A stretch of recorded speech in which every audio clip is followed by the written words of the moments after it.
Hi everyone, it's Norman Kochnick here on Eyes on Cricket with Norman Kochnick. As per usual, we've gone through an amazing test match. It was in fact the second test match between India and England at Lord's, St John's Wood, the area of London where Lord's is, very close to where Abbey Road is, where the Beatles also emanated from. In fact, Paul McCartney lives around the corner still from the ground apparently, and at least has one of his residences there. So we've come to the end of the second test. India won emphatically, although no one would have predicted that at the start of the play. They would have probably seen that the draw was most likely and maybe an England victory, but in fact it's completely the opposite. India turned it into a match where they could only win, England could not win, and draw was the one that was likely to happen, but India did not allow that to happen. They got England all out for a mere 120. And I spent a lot of hours on the live broadcast. In fact, I broadcasted 2 hours of the first 2 hours of play, and that was exciting. I enjoyed that immensely. Ball by ball, many people actually turned their volume down, watched the game on television, but they also, for my luck, they listened to me talk. So that was great. And I was able to do a ball by ball while they were talking. So let's just recap on, we'll have a debrief. We're going to go through some of the players and the two sides. We're going to also look at the way that the match panned out after the first match was drawn, of course, at Trent Bridge by way of rain. And look, really, you'd have to think India would have won that match as well, which would have put them 2-0 up. They're currently 1-0 up with 3 test matches to go. Quite frankly, Sunil Gavaskar himself, the former opening batsman of India, has stated that he thinks it may well be 4-0. And look, I tell you what, England have imploded somewhat. They've got injuries, they've got people that are not informed, some that are out for the series, like Ben Stokes, Stuart Broad, Ben Folkes, Mark Wood's now carrying a shoulder injury without a doubt. Couldn't even lean on that during the end of the match. James Anderson had what appeared to be an ankle and hamstring problem as well. A lot of their main strike bowlers are out. We may see Saqib Mahmood come in. Anyway, just recap the scores. Now, I'm going to be joined today by 2 people, maybe more, but certainly the plan is to have former England spinner, of course, of great note, Monty Panesar joining me very shortly, along with our regular Aparna Saini, who's got her show called Cricket Conversations with Aparna Saini. So they're going to be joining us, and I'll have a bevy of other hosts. Hopefully David Graveney comes on as well. I'm hoping he comes on. I'm expecting maybe the Vernons to be here as well, Chris and Reg, Munchie. There'll be quite a few people on. But we'll go through. Yeah, it was a great test. Milan, hello guys, nice to see you all again. Milan, you've been with us many times before. Where are you based? Are you based somewhere in Europe? I think you're based in, is it Austria? Or I'm not sure, confirm. Suman Shastri's back in. Hi, everyone. Fear of Banstead boy came true. Indian one at Lord's. Well, he's not around though. He'll be here. He's got to work too, guys. I'm not going to be just making a question answer scenario, but yeah, Shastri, Wood has a shoulder injury. I think so. You're right. Curran could be out of form. You get a king pair, of course, a golden duck in both innings. Feeling bad for Root. He did score 189 and actually turned the match quite significantly around. This time, trio pace bowlers standing up to spinner work. Well done, of course. Norman should Ashwin replace today's next test match? At this point, no. Next match, you have some predictions. Look, I'm actually quite certain that India will be in a large momentum swing. And if the likes of Wood and Anderson aren't playing and Broad's out, they're going to be in a lot of trouble. Even though they've got Overtons and the Ollie Stones and Ollie Robinson bowled quite admirably, they need that lead bowl, and that's interesting.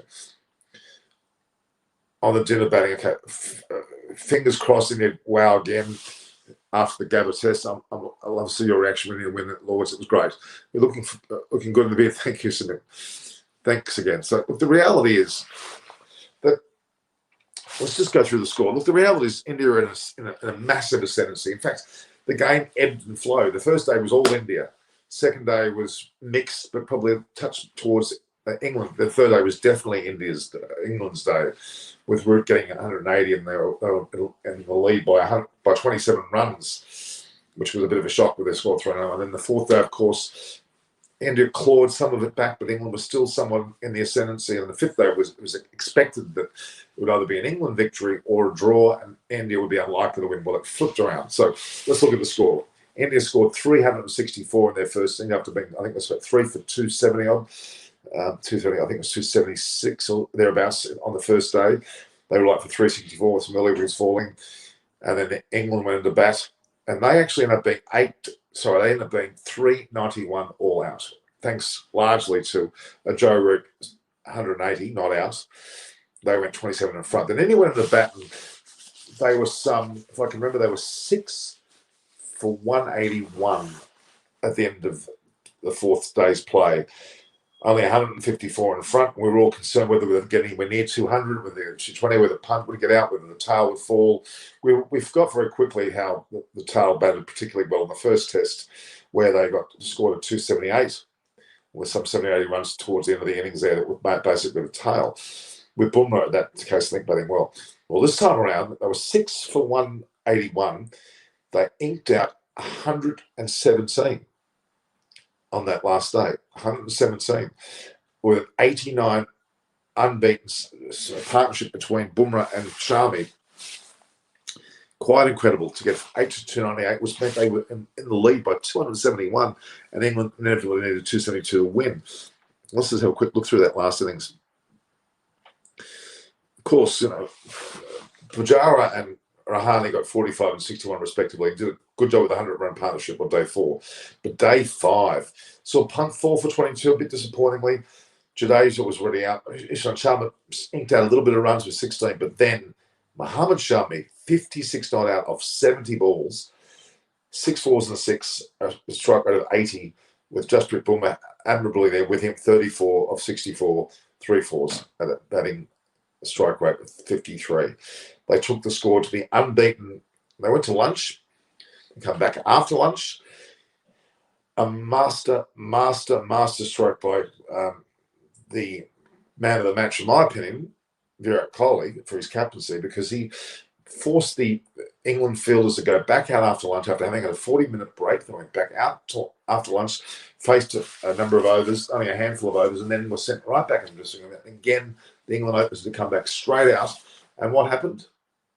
Great stroke, master stroke by Kohli. He was able to get both openers for a big fat duck, which was the first time ever in some 531 test matches did England actually never had 2 openers to get a duck in their team, ever, never before.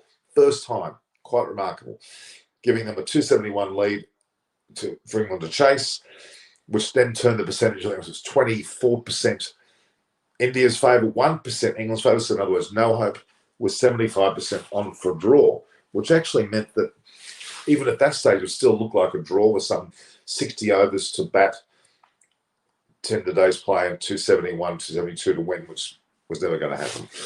Then, as I said, Burns and Sibley both went for ducks. Hazib Hamid looked a bit ordinary, but he got to 9. Joe Root was going to be the stumbling block. He was there with Bairstow, but I'm afraid Bairstow went cheaply with LBW was Charmer. Then Butler was left with Root, and eventually then Root fell, and the score at that point was 5 for 67 when Root was a mess after 22 overs. Noah and Ali joined Butler and gave some stability. They inked out to 90, and then twice over, Sam Curran got out for a golden duck in both innings, which gave him a so-called king pair. Ollie Robinson, Mark, was not much there for him. He was chastised big time. In fact, at one stage, Butler and Robinson were doing okay. They were steadying the ship and they were trying to get rid of those last 10 or so overs. But then Robinson left, and then Siraj took over. And not only did he get Josh Butler to a great delivery, he then got James Anderson bowled as well. And India got England all out for a mere 120 in some 51.5 overs. So they had 8.1 overs spare. So you get them all out, and they did a great job. 51.5 overs, you wouldn't have expected England to be all out for 120, would you? They were. So that led to the result of a victory to England. Sorry, I'll repeat that. A victory to India. They won by an emphatic, you'd have to say emphatic, a very determined 151 runs. And India won by 151 runs. You would not have thought that when England were ahead by 27 on the first innings. You would not have thought that. So several key factors in the match, which I'll talk more hopefully with Monty Panesar and Apana. Some key factors. KL Rahul's opening innings, first innings of 129, which actually won him the man of the match, which was quite incredible. We've been joined by David Graveney. How are you, David? Well, at least I can hear you today, Norman. You had too many people on your call. Yeah, I think that may have been it. Or was it maybe England was suffering from a bit of shock factor to the airways as well as the people? Shock factor, I mean, deep despondency. But they, I was just, David, we'll get your thoughts, but I mean, in particular, the fact that in 51.5 overs, England could only get 120. That was one hell of a shock, wasn't it? It was an incredible scoreline. They were blocking once Joe Root was out, so that was what was happening. So, but they were outplayed. Simple as that. So, actually, I did give a couple of examples when I was talking about the sighting coming from the pavilion end. That the two catches that India dropped, one by Kohli off Butler, which could have been really expensive, and the other one that Sharma dropped Hamid, which wasn't going to be very expensive. They burst through their hands through speed more than anything else, as if they were done by the speed of the ball. So, but anyway, they were just shows how advanced Indian cricket has become. They are not intimidated by the physical battle. In fact, they can dish it out and still focus on what they're trying to do. And England got massively sucked into, oh well, we're gonna, whether he ran through the crease or not is immaterial, really. And if they look at themselves in the mirror, they say they haven't done the same thing from time to time to soften up the opposition. So, but at the end of day 4, when India were 154 in front, yeah, and the discussion I think we had and collectively we had was around, can India get anywhere near 200? Yeah, 200. Maybe they might get to 220. There was a lot of doubt. I'll give you a quote. So I own up to my quotes, Norman. I said if India are in a position to declare, they would have won the lottery. So that's how far away it was. So you're talking about a bloke who averages 3 and the other guy lasts 8 balls. And so why did they fan out all the field? I don't understand what they were trying to do. And there's some pretty sensible people out there. So, well, it was a very defensive field placement, wasn't it? It was a deep point, a deep backward square or forward square.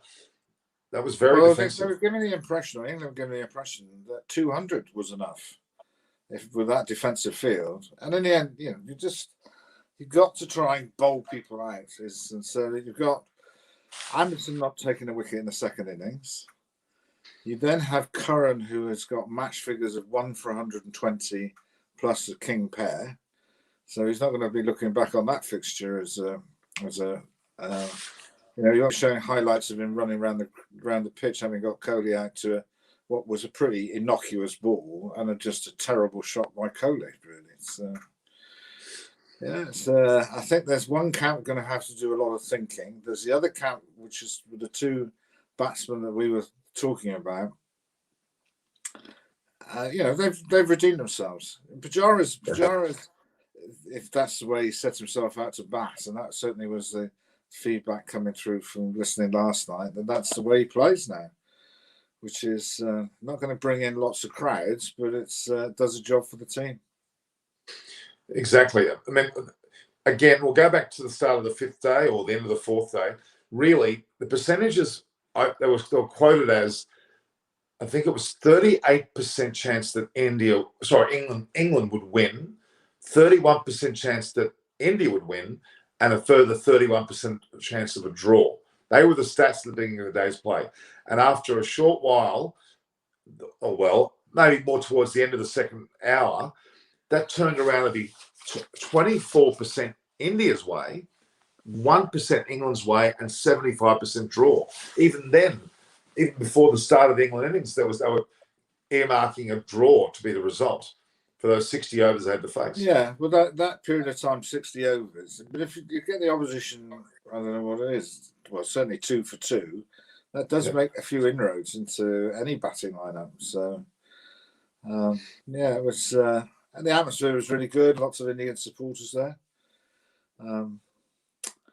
I can remember when India won a one-day international when Ganguly, I think, got 100, or they chased down a massive score over 300, and the ground went absolutely wild. Really, so that's the one where he's on the balcony waving his shirt around. Right. And Ronnie Irani had body checked Sachin in the act of getting him out LBW. So it was a great one-day international, as this was a great Test match. So more of the same, really. So. Well, in particular, the way that the Indian team all came downstairs to the long room and awaited both Bumrah and Shami coming off at lunch with a resounding welcome. That was fantastic. Well, no optimist would have, even the wildest optimist wouldn't have suspected that happening. But they good luck to them. They played really well. And actually, Kohli's captaincy in allowing the two batters to go back after lunch, only for a split second over a few overs, forcing the England batsmen to have to go out in their fielding gear, so to speak, then head back and then in their batting gear, which subsequently led to both openers being dismissed for that. I think that was a ploy to eat up another 3 overs, I think, more than anything else. Because they go out, what do they have? One and a bit overs? So the 3 overs for change of innings that takes 5 overs off the minimum number of overs, which is probably, he still would have. Well, there's some pretty attacking players in the England team, and it was still 4 and over. But once you get 2 for 2, then that does limit your opposition options.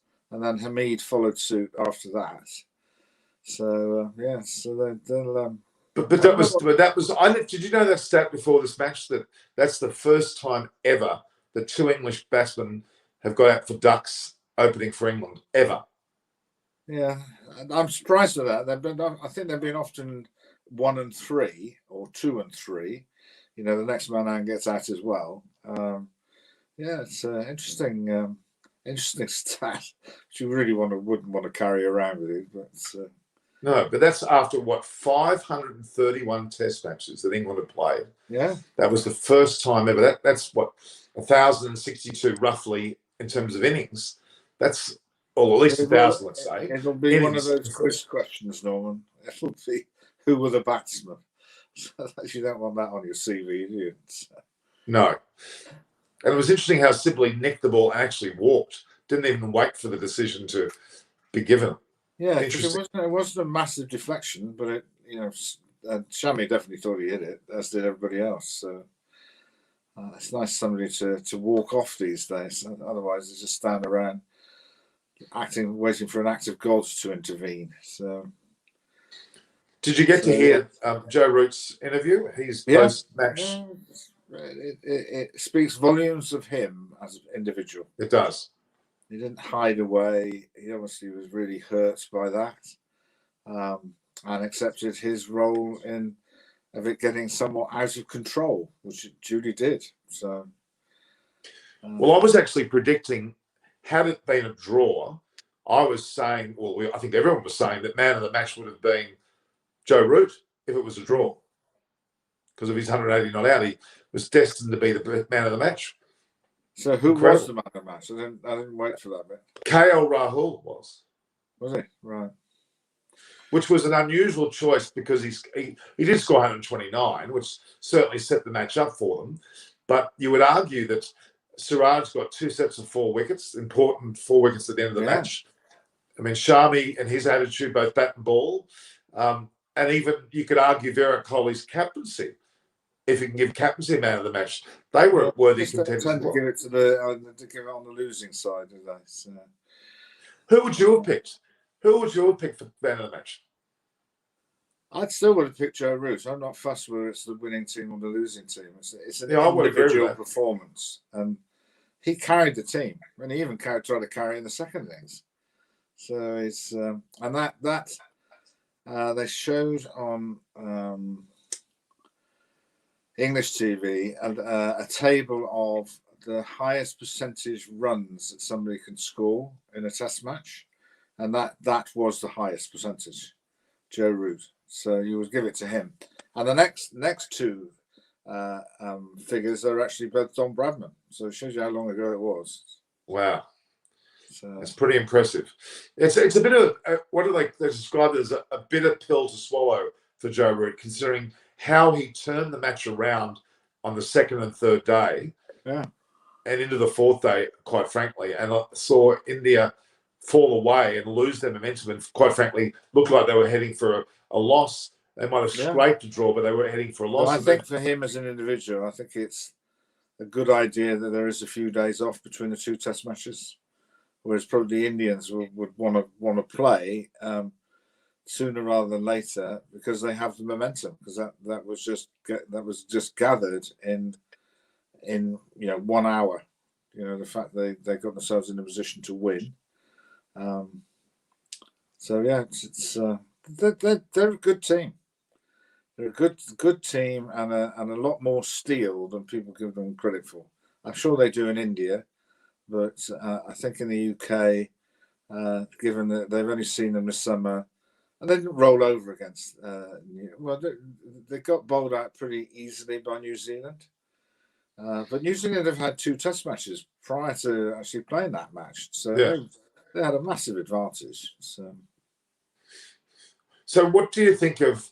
Okay, we'll get into team selections. I mean, we're way off having to do that, but this actual squad that was picked by England was picked for the first two Test matches, wasn't it? It wasn't for the whole 5 Test matches. Not sure the period of time. I think they just picked a big squad, and this was more in terms of COVID regulations. They don't tend to go for picking for a specific number of Test matches. I know that Australia are quite keen on doing, particularly in the one-day series. They'll pick a squad for the first 3 or something like that. England have followed suit as far as that's concerned. It might be the case, Norman, that actually, because the gap between the second and the third Test is actually quite a big gap. So it gives people time to reflect. I think the England hierarchy might have a bit more time. They might need a bit more time to reflect than the Indians. Indians, I think, have just got to ensure that their players are fit more than anything else. So there's a good set of questions coming through here. Okay. Who are the other options? Seam bowling. Sorry. What is the if they wanted to? It was intimated by Sid that they would have to rest Bumrah at some stage because of his overall fitness. Does he not like? But not yet, I think. Sorry. Not yet. I think they'll allow him to play the third Test. Yeah. And it could be the fourth that he's out and fifth he's back in, or I don't think it's early in the series. It's more later in the series. The reality is that Bumrah's come out quite healthy out of this match. Yeah. So has Shami and Ishant, and even the likes of Siraj have come out quite healthy. Well, Siraj is a bit of a trump card, really, because he's magnificent. He's prepared to get in the faces of the opposition. So Bumrah's way of doing it is rather cute, really, because he tends to smile at people quite a lot, and then hit them on the head. Well, at this point in time, it's unlikely that India will change this side at all for the next Test match. Well, particularly if they're going to Headingley. Yeah. The only ground, well, the other two grounds they might, in terms of being the Oval and Old Trafford, if that's the case, because they have a reputation of spinning. Oval in particular. Right. So that's probably where Ashwin will figure more defiantly. If they have any input in terms of the wicket. if England have some input, I would imagine that they would probably still wanted to seam, because I don't think their experiences during the winter will have told them, trying to enter in a slow bowling contest with India, you are going to lose. So they will try and keep the grass on or whatever, make it as quick as they can. Yeah, but their options, once Archer got injured, that actually took away a real major option for them in terms of hitting them with speed, because he is seriously quick. But it's interesting you talk about bowling lineup, you talk about the Indian lineup, whether they're fully fit or they may rotate or rest some of the players. The reality is it's only Shardul Thakur who was out of that match due to apparently an injury, and that's why Ishant Sharma came back in. So yeah. Shardul Thakur will figure into the squad of 12, 11 for the next match, and that will be the only possible change. It doesn't look like Ashwin's coming back in, and it looks as though if any changes to occur, Shardul Thakur will come in at the expense of one of the bowlers if they're not up to speed. But more importantly, so really India's side's almost identical to a player. There'll be no changes. They won't drop Rahane or Pujara. They'll keep Jadeja and they'll keep the batting line, of course, with Rahul batting so well. But the more of the concern, and this is where, David, you can come in quite strongly, is the England makeup. I know they've got some time to reflect now and sit back and have a good look at it, but Sibley has to be a concern. I'm afraid to say Sam Curran might be a concern too, in terms of the way that they played. Not that Sam Curran's not a great player, he is, but he had a pretty ordinary match. The comment on Sam tends to be two extremes. If he has a really good game, he is the glue that keeps the team together. They can't keep him out of the action, and that's when he's doing well. He does, he would do a Sammy. But he's got a lot more ability to do that. No doubt. And if his bowling operates properly, then he can be a handful. The reverse. Well, the reality is that Chris Wokes looks like he'll be back for the third test. Yeah, if he doesn't get any runs and the ball doesn't swing, and he's innocuous, or seemingly innocuous. I did think in the first innings he bowled really well without any luck. But the figures can't lie the figures. 1 for 120 and 0 and 0. Now, do you drop somebody on that basis? I think if they had the likes of Chris Wokes is also a key person missing. Well, he's back for the third test. Is he? Right. Yeah. So you could see him playing. Yeah. So do you think they'll persist with Burns and Sibley? Same question as I said before, Norman. Fine, you might want to change them, but what are you going to change them with? That's true. Some options came up in the paper that I hadn't really thought about actually, which was they've got the likes of Pope, they've got the likes of Milan, all of whom had a little bit of success playing. So they have got some options. And Milan is definitely an option. One of the things being suggested in the paper that Hamid goes to open, which is what has been suggested, and then you bring in Milan at 3, which actually somehow they've got to try and get Crawley to get some time at the wicket and against the red ball. So those rounds of championship matches aren't that far away for him to, because he would only probably need one game, Norm, just to get his as Joe alluded to, his rhythm back, because it tends to be a rhythm thing when you're batting well. It was interesting. Adam Hollioaks just apologised. He's not able to make it, but he was planning on being here. There was a comment that our Parnasani said, which I thought was quite cheeky. She said her terms were "root has been uprooted," which I thought was rather cute. I'm sure she would be very. I bet she was very excited at the prospect of India winning, which is quite right. Well, she was quite happy last night, as you saw. Where did that come from? India or America or What's that? The comment? where was she? In India? No, a partner. She lives in Australia. She's Right, Indian, but she's all right. a partner's saying is actually based.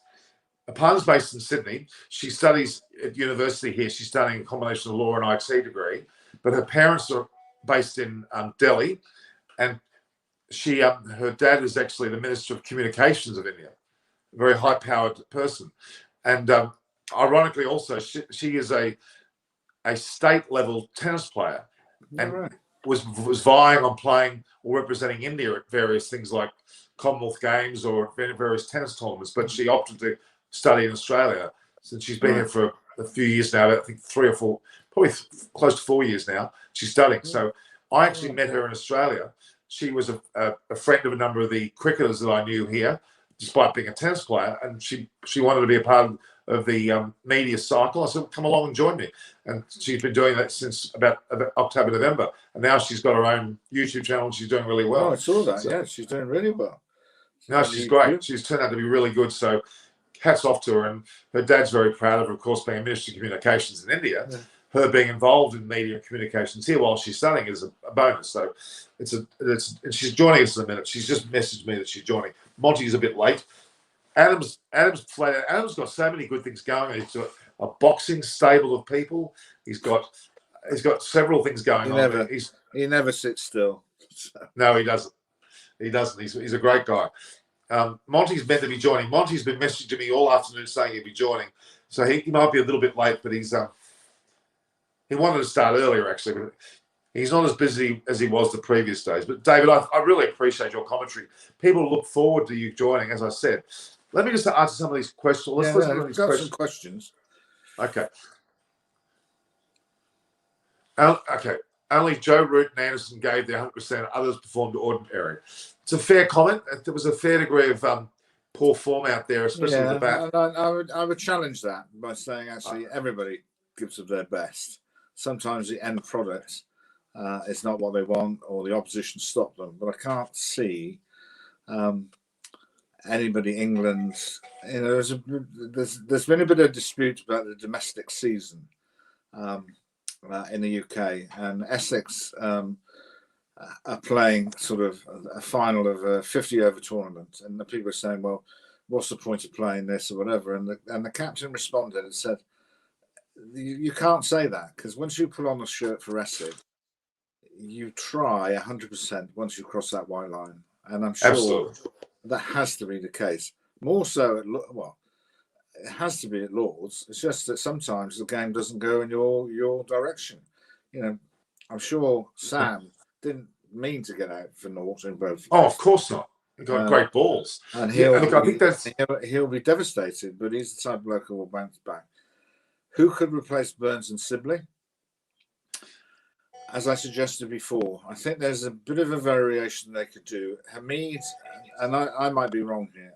I've never, as a captain, differentiated by 1, 2, 3, because number 3 could be facing the second ball. Yeah, exactly. Or he could be waiting a day and a half. That doesn't necessarily happen with an England team. So my options would be, and the options I'm sure they're considering, is that Hamid might be an option to move up, and then you've got the likes of Milan, Pope. Also has had a bit of a rocky road. He's now just come back, but he hasn't got too many runs coming back. So you would want to select somebody who's in reasonable form. The only problem is the reasonable form is in white ball cricket. So you're going to have to have a bit of a punt. But I do accept the point that Hamid is, his form has been as an opening batsman.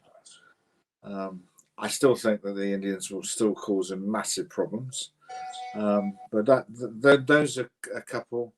I know the figures related to Crawley are horrendous, but there's just something about the way that he bats that I think would be a real challenge for the Australian bowlers in the Ashes. I just think the line that they tend to bowl just will free up Crawley a little bit. Oh, I think Crawley's suited for Australia. I don't think there's any doubt about that. And the other person who I'm really, he probably is our favourite player in the Graveney household. This is led by my son more than anything else.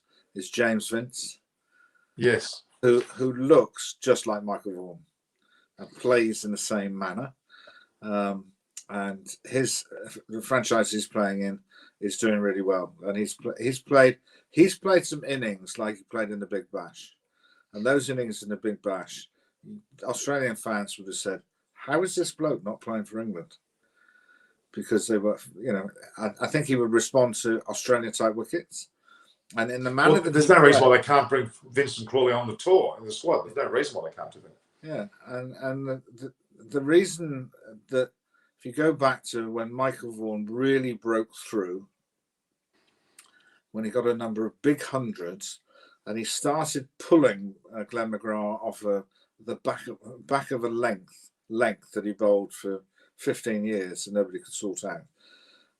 And James Vince plays that type of a shot. So wow. What's worthy considering? If you blinked, you didn't know who it is, you would think that's Michael Vaughan reborn when you're seeing him scoring some runs. So to answer Shay's questions, those are the types of players I'm sure they'll be considering, but they'll also balance it up against, we want to give people, be consistent, but there comes a time when just for the sanity of the individual, that they need to just be stood down for a while, and that might be the case now. Well, what else would I think?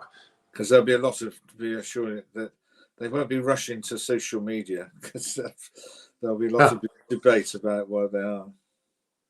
Now, there was a fair bit of verbal spat on both ends. I mean, there were occasions when Butler and Anderson were, you could argue, going hammer and tongs with Bumrah and Shami, and then vice versa. Siraj was doing it with Robinson. There was it, and obviously then Virat Kohli with Anderson. But that's part of the game.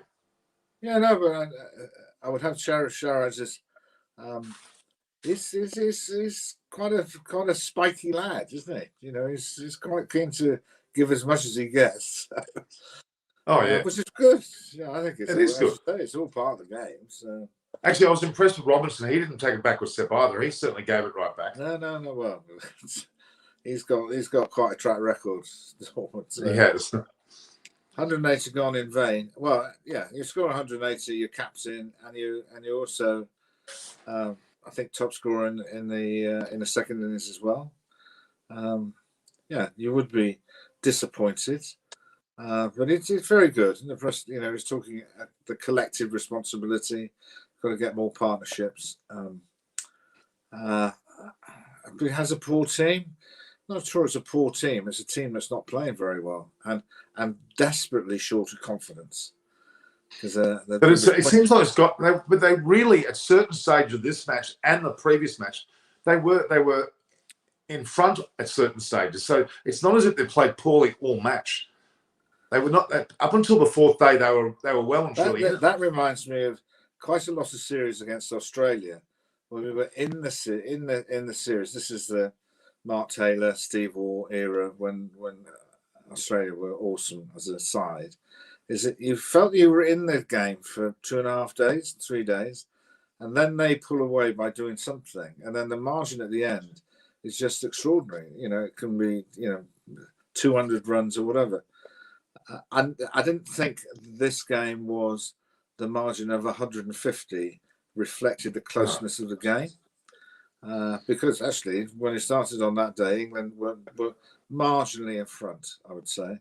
But absolutely, to be able to stay in, they had to have batted a fair percentage of that first session. Well, they even went beyond that, and they also scored runs at the same time. And that was 6 for 181. That actually, as well as Pujara batted, the fact if you don't score any runs, you're not hurting the opposition. If there's enough time in the game, they'll just go along with that for a while and hope you make a mistake, which in his case he did. Oh, again, Kohli himself said they were wondering whether they would get anywhere near 200, 220 in front. They were wondering whether they'd get that far as a team, and they went to 271. And that momentum swing certainly occurred. And England became more and more, you would argue, defensive, not only in their field placements in the first two sessions, but also in the batting. It would have just stabbed them in the heart, Norman. It would have just not been in their equation, or anybody on that ground other than Shami and Brumbara's nearest and dearest would have expected them to do that. Nobody in that Indian dressing room would have thought they would do that. They might slog a few or whatever, but that's it. Well, they played some pretty poor shots early on. Any of them could have went up the air and they could have been out. Well, they were aiming one way and it flew off the other way, but at least they were. Exactly. Yeah, but yeah, everybody creates a bit of that, which is good. But even towards the end, Shami started to play half-decent shots. No, he did. Well, there was some nice hot volleys to be hit. So true, but there was some shots where Shami was really, fancying himself to go on, and the fact that they came back after lunch, that must have really annoyed the English fielders. They must have been super annoyed because that would, and the fact they went back off so quickly would have really thrown them in a disarray. And I thought that was, I'm guessing that was Kohli's decision, and that was quite a clever bit of captaincy. Let's be honest. But as I said to you before, the fact he went out for one more over meant that would have meant 5 overs being taken off the available overs. So if they come off at lunch, the change of innings it's absorbed in the lunchtime. Right. And you're right that actually by just going out for an over, the batsmen have got even a bit longer to think about what's going to happen. If they knew that you've declared over lunchtime, then they've got plenty of time to think about sort of what are the problems going to be posed when they go out and have a hit. And have your gear all prepared, all on. BBC Weather at lunchtime were adamant that there would be some rain during the afternoon. And even on the radar, it talked about rain.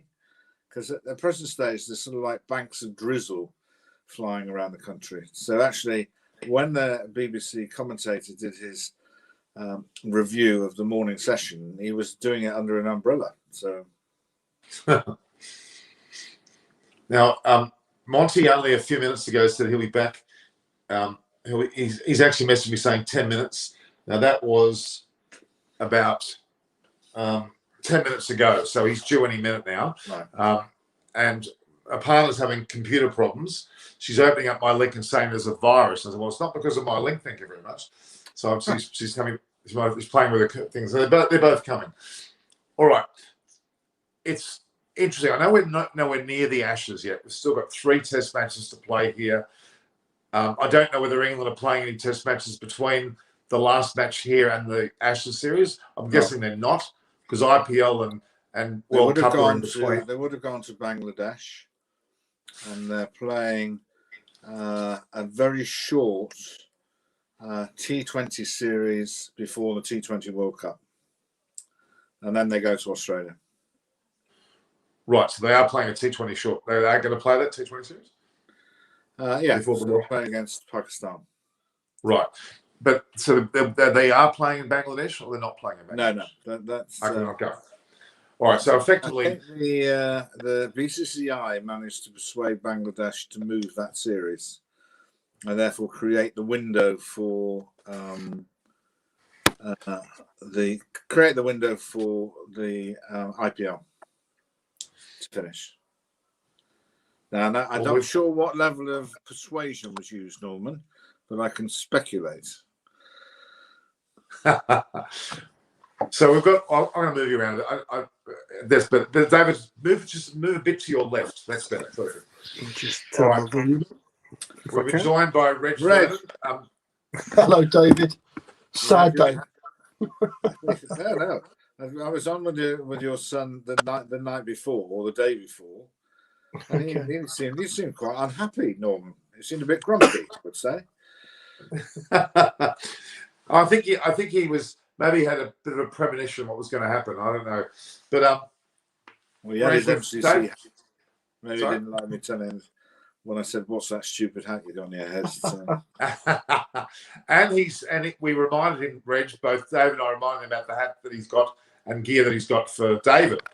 So they're going to arrange a get together. Well, and Munchie also talked yesterday about you all getting together as well on his estate, so to speak. Um, 400 acres he's got, something like that. 100 acres, right? Yeah, it's Well, the massive. under 19 series against the West Indies has been Yeah, played at when- Canterbury and Polo Farm. Do you know when that is, David? In September? Well, the West Indies arrive on the 29th of August and they leave on the 19th of September. So there's Okay. 6 one-day internationals, 3 at Beckenham to start with, 3 at Polo Farm after that. So it's pretty compressed. Well, I'm sure, Chris, I'm away on holiday in September between the 2nd and the 12th. Well, I say I'm away on holiday, but you know, David, what I mean, it's all up in the air as always with flights and COVID and everything. But at the moment, I'm due to go to Spain, so we'll see. Oh, yeah. Yeah, well, let's hope. Where are you going to? What? Where you Spain, going? down Costa del Sol, apparently. So, Do you know where you're going, Reg, or not? yeah, Estepona. Estepona. Right. Know it very well. Yeah. Right, But, we're going to be joined by. I have a place in La Cala, which is between Fuengirola and Marbella. I know. Yeah. We've been welcomed here by the presence of Monty Panizar, who is Hello, joined Monty. David and Reg. Monty, Welcome, how are Monty. Hi, Dave. How are you, mate? Good. I got over my depression from yesterday. So Now, Monty, we want to hear. Dave and I have had a long chat. Reg has joined us, but Monty, I want to hear from you now. What was your take on the 5th day's play? Yeah, look, I think when Ollie Robertson got Rishabh Pant out, you kind of felt that India just needed just to wrap up the tail, and you kind of thought after tea or just an hour before end of play, England was going to win the Test match. But I think they got probably slightly carried away with the short pitch stuff. It kind of all started when Ollie Robinson sort of bowled a few at Jasprit Bumrah to kind of bully him, and then I'm sure then they did the same thing with Jimmy Anderson. And I think tactically, if they're in a similar position again, they just got to think, what's the best decision going, in terms of wrapping up the game or the tactical. There was enough in the wicket to just bowl properly, wasn't there? Yeah, that's all they had to do. That same length that they bowled to Rishabh Pant, they should have just bowled that sort of length with a slip there, and eventually they would have sneaked off rather than bowling too short. Yeah, they just seem to I don't know why, but I don't know. I can't see that Joe Root would have allowed a sort of macho revenge mission. Let's try and hit a few blokes on the head or do whatever. I just don't. It doesn't strike me like that. Sort of. Yeah. Anyway, it just shows actually that you have to respect the opposition, no matter what their batting averages are, and just bowl them out properly. Because the one thing, just in logistics, Norman, if you bowl bounces, you can't get them out LBW or bowled unless it ricochets on the stumps. So automatically, you're reducing the number of ways that you can get somebody out. So why bother? You might want to do it occasionally, bowl a bounce to force a bloke back in the crease. Well, ask Monty. Monty has been involved in the most famous rearguard action the game of cricket has ever seen. Exactly. Contributed to winning the Ashes, and to this day, that also Monty played brilliantly, as did Jimmy. It was a very clever use of the physio coming on every 5 minutes to do something or other, some of that also again, Norman, contains some of the most extraordinary captaincy that I've ever seen. At one stage, Monty was blocking Marcus North's off spin. Not wishing to be disrespectful to Monty, I think even my wife could have blocked that because it was the slowest off spin you've ever seen. Absolutely. And then just taken the new ball. I think you just had a brain fade basically. So it can happen. So. Sorry, Monty, I'm interrupting your assessment. No. That was very good. Yeah. It's always fascinating to know your views on these things. And sometimes in cricket, I think, you want to just make the best tactical decision depending on the situation of the game. And I just felt that they probably bowled far too many short balls. I think it was only like 3 or 4 balls hitting the stumps. So maybe they felt But there was that, enough in the wicket, wasn't there, Monty? It wasn't as if it's a flat wicket. yeah, there was enough in the wicket. Spinning a little bit. So it was just really, really odd. But I would have to say, to Joe Root's credit, even before, well, any time if anybody asks me, I think he's just such an impressive man that he put his hand up and said, I think I've made a mistake here. I never saw Ricky Ponting ever apologise or say, actually, I got it wrong at Cardiff, where it was palpably obviously he did. So it just speaks, I think it speaks volumes for Joe Root, really. That's why he's as popular as he is. David, sorry to interrupt. Do you think that we are lacking a second leader or a strong vice captain in the side? Because when that was going on yesterday, someone needed to go up to Joe and say quietly to him, come on, this isn't working. This is wrong. We need to get back to the basics of line and length, 2 slips in, because we've got the rest of their side out bowling properly. We can do it to Jasprit Bumrah. I was surprised by that because one, you've got Jimmy Anderson as a vastly experienced guy. Other than you'll probably want to say I want to bowl from both ends, but that's just in his nature.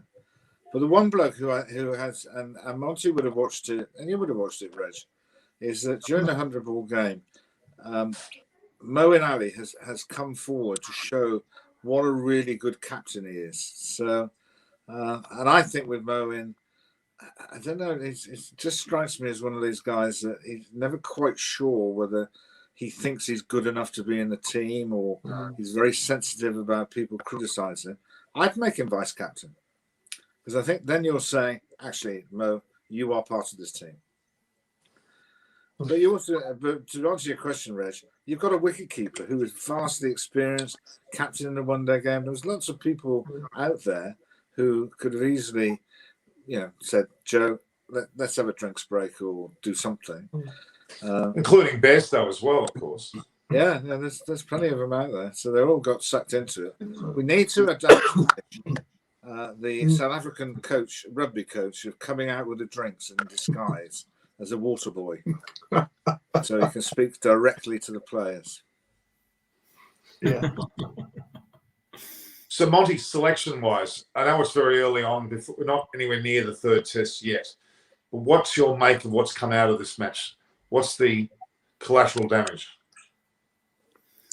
Well, I thought England were in the ascendancy, day 5, and they when we saw Rishabh Pant go down the wicket against Jimmy Anderson, and he hit that cover drive that went like the speed of rocket.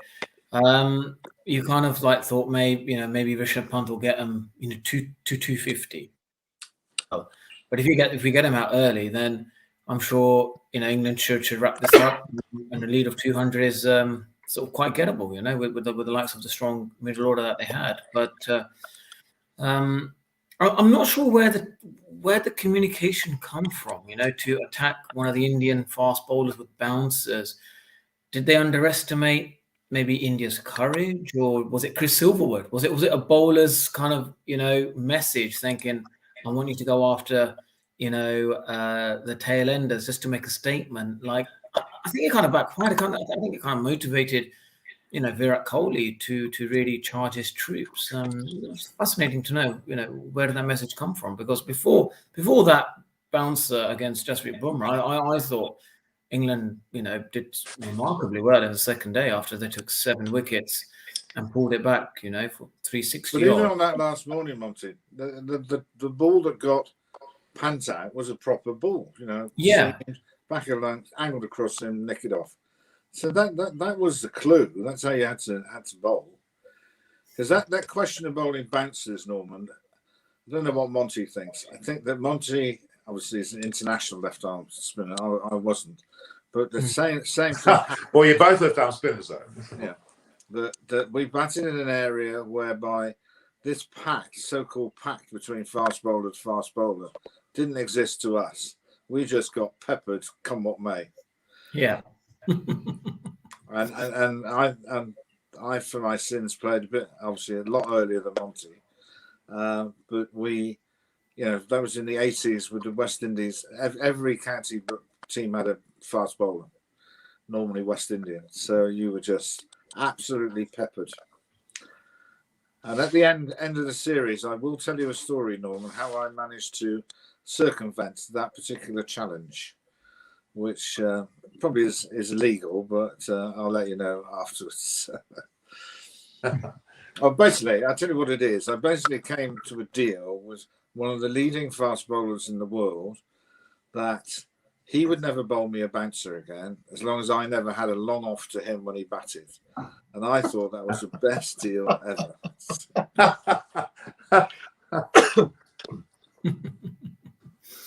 Well, Aparna's trying to join. She'll be here in a second. She's just getting her computer sorted. All right. Now, but in terms of the bowling lineup, of course, Mark Wood was certainly carrying an impact injury towards the end of the match. In fact, he went off, didn't he? He couldn't put any pressure on his arm, despite the fact that he still bowled deliveries at around 150 kilometres per hour, which is amazing. But he could not land on that shoulder. He couldn't put any pressure on that. Is he going to recover in time with 8-9 days to go? He may not, which would mean it's not his bowling arm, is it? It's his left arm. It is. It's his bowling arm. Yes. All right. Well, it's a very brave bloke to get out there and keep bowling, which he did. We'll see. I would imagine if it's just muscle damage in terms of bruising, Norman, he should be ready by time to play again. Yeah, Headingley's not so vital for him, is it? I would have thought. Mark Wood will be wanted probably for the Oval and for Old Trafford. As well, the Oval used to be quick and bouncy, but not so much these days. But they're the bouncier, quicker wickets. Yeah, Headingley would be normally, well, who knows what these days. Be looking at seam and swing tend to be. Well, you need to fix the ball up, Reg. That's yeah. You need to get people to drive. Chris Wokes will come back in surely at Headingley. He's a straight in, isn't he, for Curran, I would have thought. Hello, Aparna. Hello, Aparna. Hello. I get to speak to you today. How are you? Good to see everyone. Full house. Yeah. We've stopped sulking, Aparna, so you're okay. No, I haven't stopped sulking. Oh my God. Well, I'm Aparna, definitely waiting for the excuses from Reg. Well, David claimed his computer was playing up. Monty, I think, had to wash his hair, and Reg was actually making a cup of tea. Where were you yesterday after the match? I know. I saw Munchie was on. I thought, well, when you've got someone as knowledgeable as that, I can't add to Munchie. Yeah. Where's Chris? Chris is playing. Chris is playing. Apparently, he was sulking before the game started, let alone after. Oh, well, I would believe that 100%. Is there, Norman and everyone? I want to put this to everyone here. Have we got nothing in England as in batting talent? Absolutely nothing. That's those top three. I'm telling you, it's just awful, bloody awful. We've got to have better. There's got to be someone better, hasn't there? Monty, what do you think? Look, I think, with Haseem Ahmed, who's averaging 45 at Notts and scored 100 opening the batting at Durham against India, why isn't he opening the batting? And if David Malan, who I think plays the short pitch bowling probably better than some of the others out there, especially with the Ashes coming up, I think you need batters who can play, fast bowling, the ball that bounces above the hip height. So, David Malan maybe should possibly come in there, at 3. I think Headingley, is his home ground as well. So if there's an opportunity to bring him, I think that could be one sort of option. Ollie Pope is another, who I think after Joe Root, everyone's sort of saying that he may become, the next, bright hope in English batting. So I think it could be either between him or David Malan. But I think with Don Bess, whenever we look at sort of international cricketers, whenever we play together in a team, we always felt that as long as the 11 players are evolving, we kept on playing. And even, I'm sure David Graveney would when he's selecting players, I'm sure it comes to a point where they think, I can't see any more improvement in this player, and then they kind of, maybe give him 1 or 2 games more, but eventually they decide that we can't see as much improvement. And that's something, David, what do you think? Did you think Dom Sibley kind of reached his sort of peak now, or can you see him improve? Well, I've said, not in your presence, Monty, on the other things, that I've always found batting the most difficult thing to judge, because there's so many other factors that come into it, like an unplayable ball, an umpiring decision that isn't right, being run out by your opening other partner. Whereas you and I playing our trade as a left arm spinner, even if we bowl the most shocking ball of all time, it can only go for 6. And we actually still have the ball in our hand, the following ball. So it's a bit easier to judge bowlers. I think the batting thing, and I think that I can remember talking to Ian Ward after he played a few test matches, unluckily for him, all against Australia, that he didn't realise the scrutiny that which you come under, and this is even without Jeff Boycott being one of the pundits, that actually your technique is absolutely taken apart, and it needs somebody of mentally strong enough to be able to and that the only advice I could ever give to blokes who were struggling a little bit, you've been picked in the team because of the way you play. Don't ever try and change the way you play just because you happen to be on a different stage. Just play the way that you naturally play. But I think sometimes with the media pressure can overwhelm people, and that's the time I think you need to just intervene.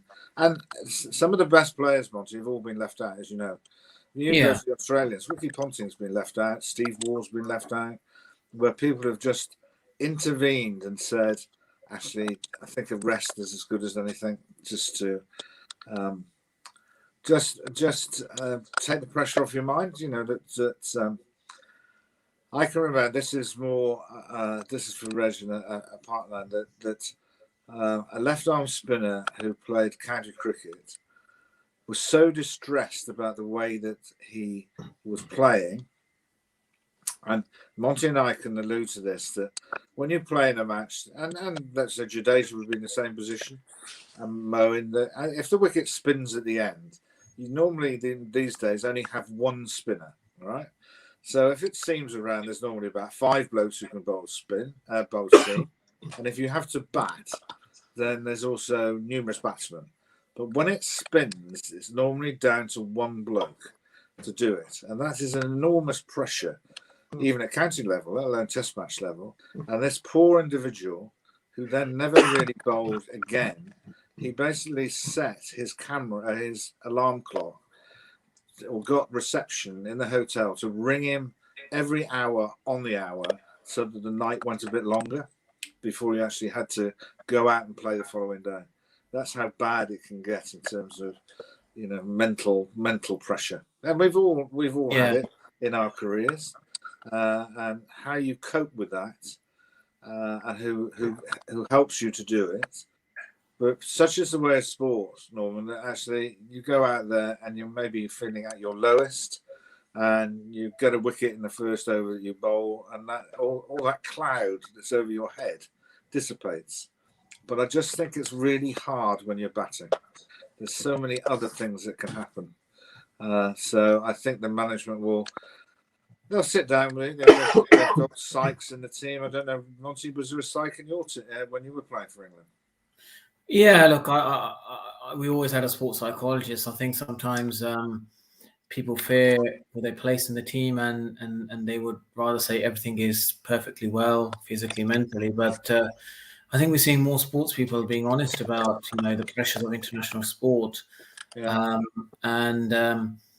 sometimes it's good that they the likes of Ben Stokes, which I'm sure Joe probably would like to see him back fit again, but it's an interesting dynamic, Yes, look. It's harder and even little things like Monty would have played in a situation where he would have had single rooms. So and when he's on tour, he's on his own. Whereas actually there was a reason why people sort of buddied up with another person, because in a situation when you were really struggling with your form, you'd have somebody in the room to have a chat to, Yeah. and not think human nature is, if you're on your own, you will think the worst. You don't think the best. You always think the worst of what can happen. Apart from the exceptional, world-class players will think that way. But most of the time, the game's played by normal people. Yeah, even like doctors have said, isolation is the breeding ground for mental health issues. So, even you can see why in cricket now people, if they're not performing well, they go by themselves in their room and got no one to talk to. And So I think to answer the question, Reg, what should happen now? I think the England management now have a bit of time, once the dust settles for a couple of days, to really sit down with the players and see where they're at, in terms of their confidence and whatever. Because, to have gone into that last day, not necessarily favourites, but to have a reasonably good chance to win and to end up losing by 150, that is a battering. That is mentally, psychologically, an absolutely huge hit in the head. And, that takes a bit getting over. So we shall see. Yeah, well, Sonal Gavaskar come out and said that he thought that this may lead to a 4-0 drubbing. Is that too serious? Rubbish. Yeah. Well, it's Glenn McGrath time, isn't it? 5-0 Australia. It's complete nonsense, isn't it? I don't think Sonal Gavaskar thinks it's nonsense. Yeah, but he's going to say that because he's Indian and he's employed by the Indian media, and the Indian media asked him a question. We might get beat. We might do. What was the question? Well, I didn't hear the question, but I think someone would have asked him. He was asked how the rest of the series will pan out, and he said he expects it now with this great momentum, this thrashing, or whatever the term was, thumping, that it would be now a 4-0 victory to India. Who was that, Kohli? No, Gavaskar. Well, he's not playing, so that's a good one. He needs to concentrate on his colour code for his head. So he's fine. Halfway through the test, when we sat and we were chatting, and we said that it takes one team to have a really bad session or a really good session to win the game, and that's exactly what happened. If you look at the 5 days, England were 3-2 up, probably lost the first day, lost the last day, and ended up getting battered because of that last day. But they've got to look at the whole, and there were some good things. Oh, for sure. They've got to address the really bad things. They just have to address it. I don't think even the most passionate Indian fan can honestly say that actually both batting lineups are as brittle as anything. I mean, it only takes 1 hour to get 3 or 4 people out, and then anything can happen. Yeah. I don't know the two lads there, or the situation is going into before that second innings. The Kohli, Rahane, Pujara were averaging 20 in 2021. That's pretty low average for 3 world-class players. Now, Apana yesterday on last night's post-match review, or you were quite outspoken in a very articulate way about what you thought of the Indian performance. Would you like to bring that up again? Well, I think, I'm actually here to listen to England's side, because that's what we didn't get yesterday. I mean, everyone disappeared on us, so we were waiting online to... we just heard David come in and say, I'm very shocked. And that was it. It was like, that's the highlight. I think I was shocked. I was shocked yesterday. I'm now just depressed. So...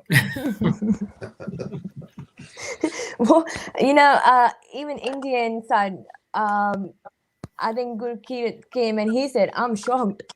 So you were just next to each other when you came in the post-match analysis yesterday, and you both said the same thing. So, I mean, I would have sums to up say the day. I said to Norman before you came on, all 3 of you, is that there wasn't anybody other than the players themselves and their nearest and dearest would have expected Sharma and Bumrah to bat in the way that they did, which is great for them. But there wasn't anybody on the ground who expected that. they were saying actually once Pant got out, that if we can get anywhere near 200, that will be a great achievement. So to get to where they were is just, you got to take your hat off. England's bowling and tactics were very poor. There was a taste of it in the first Test match where those tailenders did well in the end of the first thing. They got the squad to 278. There was a taste of it then, but nowhere near as much as this 89-run not-out partnership. Well, they were saying that, I assume that the two of them have now got aspirations to move up the batting order, have they? Or not? I'm sure Sharmi's saying he wants to open now. Yeah. Push if he wants to go that high, he will get some bounces there. And it will be and not forgetting that Sharmi broke his arm in Adelaide facing Pat Cummins earlier in the year. So it would be understandable that he'd be a bit shy about going out to bat, but he wasn't. No, that's, I think the misplaced view that the subcontinental teams can't stand up to sustained fast bowling is an absolute myth. That they can all bat. In the end, let's go back to Gavaskar record, and he's a fantastic player.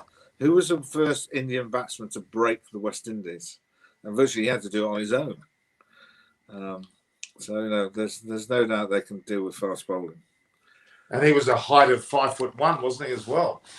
He wasn't very tall. No. I played against him. He played 1 year for Somerset actually, Norman.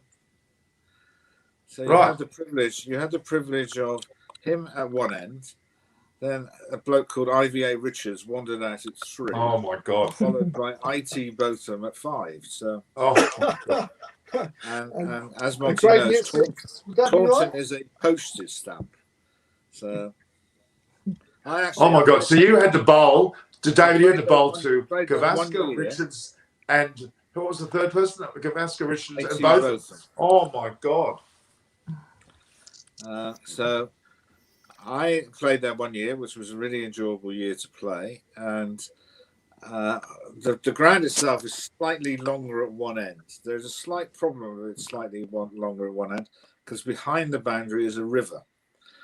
So the CEO came up to me and said, "Are you enjoying?" Because I was the first person to move from Gloucester to Somerset in the history of the game. I don't know whether it's the same thing that happens in Australian cricket or India. So the secretary came up to me and said, "I hope you're enjoying it." Didn't realise it's a controversial move. However, you may be the leading wicket taker, which I was, but he said, "You are costing the club a fortune because you keep lobbing it up and the batsmen keep hitting into the river. Do you think you can bowl from the other end? Because there's a graveyard at the other end, which Monty will know. At least we've got some chance of getting the ball back from there." So I had to change ends. So there was no attempt to put any netting or anything up at one end. It was nothing like that. No. The ground was so small. I don't know what field Monty used to have, but you could attack with long off and long on. They were that close. Absolutely. And good players said, "Well, they said to me, Graham, I don't care where you put them because I'll hit it straight over the top of their heads if I middle it." So David, you've told us that. What's your biggest, proudest moment against Richards, Botham, and Gavaskar? Did you take their wickets or what? I have a scorecard, and Monty will have similar sorts of cards. I don't think Gavaskar may not have played certainly with Both or Viv, but certainly we used to play against Both and Viv a lot. And there is a scorecard. I haven't got it because I would be too embarrassed to put it up on the wall, which actually reads IVA Richards caught a guy called Alistair Hignell, who actually played fullback for England as a rugby player, but was a very good close to the wicket fielder. All right. Then IT Botham caught Hignell by Graveney Naught. All right. So on face value, if you look at that scorecard, you would think, God, he must be bowling really well. He's got caught by close to the wicket fielder, both for no score at all. The truth is that we set Somerset an impossible declaration. So they all came swinging from the hip, and both of them were caught wide long on for naught off me. But that dispels actually the scorecard of what it looks like. So. Oh, okay, you have to tell me the data. Then I'm gonna Google or go to some cricket website that would have that. I'm sure we'd have it somewhere. It was before they had ink, Norman. Oh, I'm sure you can. Everything's on record these days. Everything's been uploaded somewhere, so I'm sure it's somewhere. Norman can find it. He'll do his homework. Aparna, come on, start to gloat. You were so forthright last night. You said how well. I think it's a morning period today. I think we've ganged up, so we are just discussing why didn't England lost. I mean, what if this Ashwin would have been there? I mean, there has been this talk going on. I think the best person to ask, I think I would ask you, David, what do you think if Ashwin was there, would have made any difference? I mean, they've been saying Ashwin the whole time. I think that firstly, Australia and India would, I think, the last sides to abandon the 4-man attack and go to a 5-man attack. I think Monty's played in test matches in India where they've actually had 2 seamers and 2 spinners and just the 4 bowlers. And I think that's a really risky thing to do in England. Even if it's 3 and 1, then if somebody doesn't have a particularly good day, you can't keep the pressure on with 3 seam bowlers. You need 4. So and they're all really good. I don't know what Monty thinks. I think it's a really aggressive seam attack that India have now. So fair play to them. They are very aggressive. Yeah, aren't they? And when I say aggressive, they're at the batsman in terms of challenging length, challenging speed, sustained speed, because they're all fit. So batting against that, I know we haven't done very well, but there are no weak bowlers.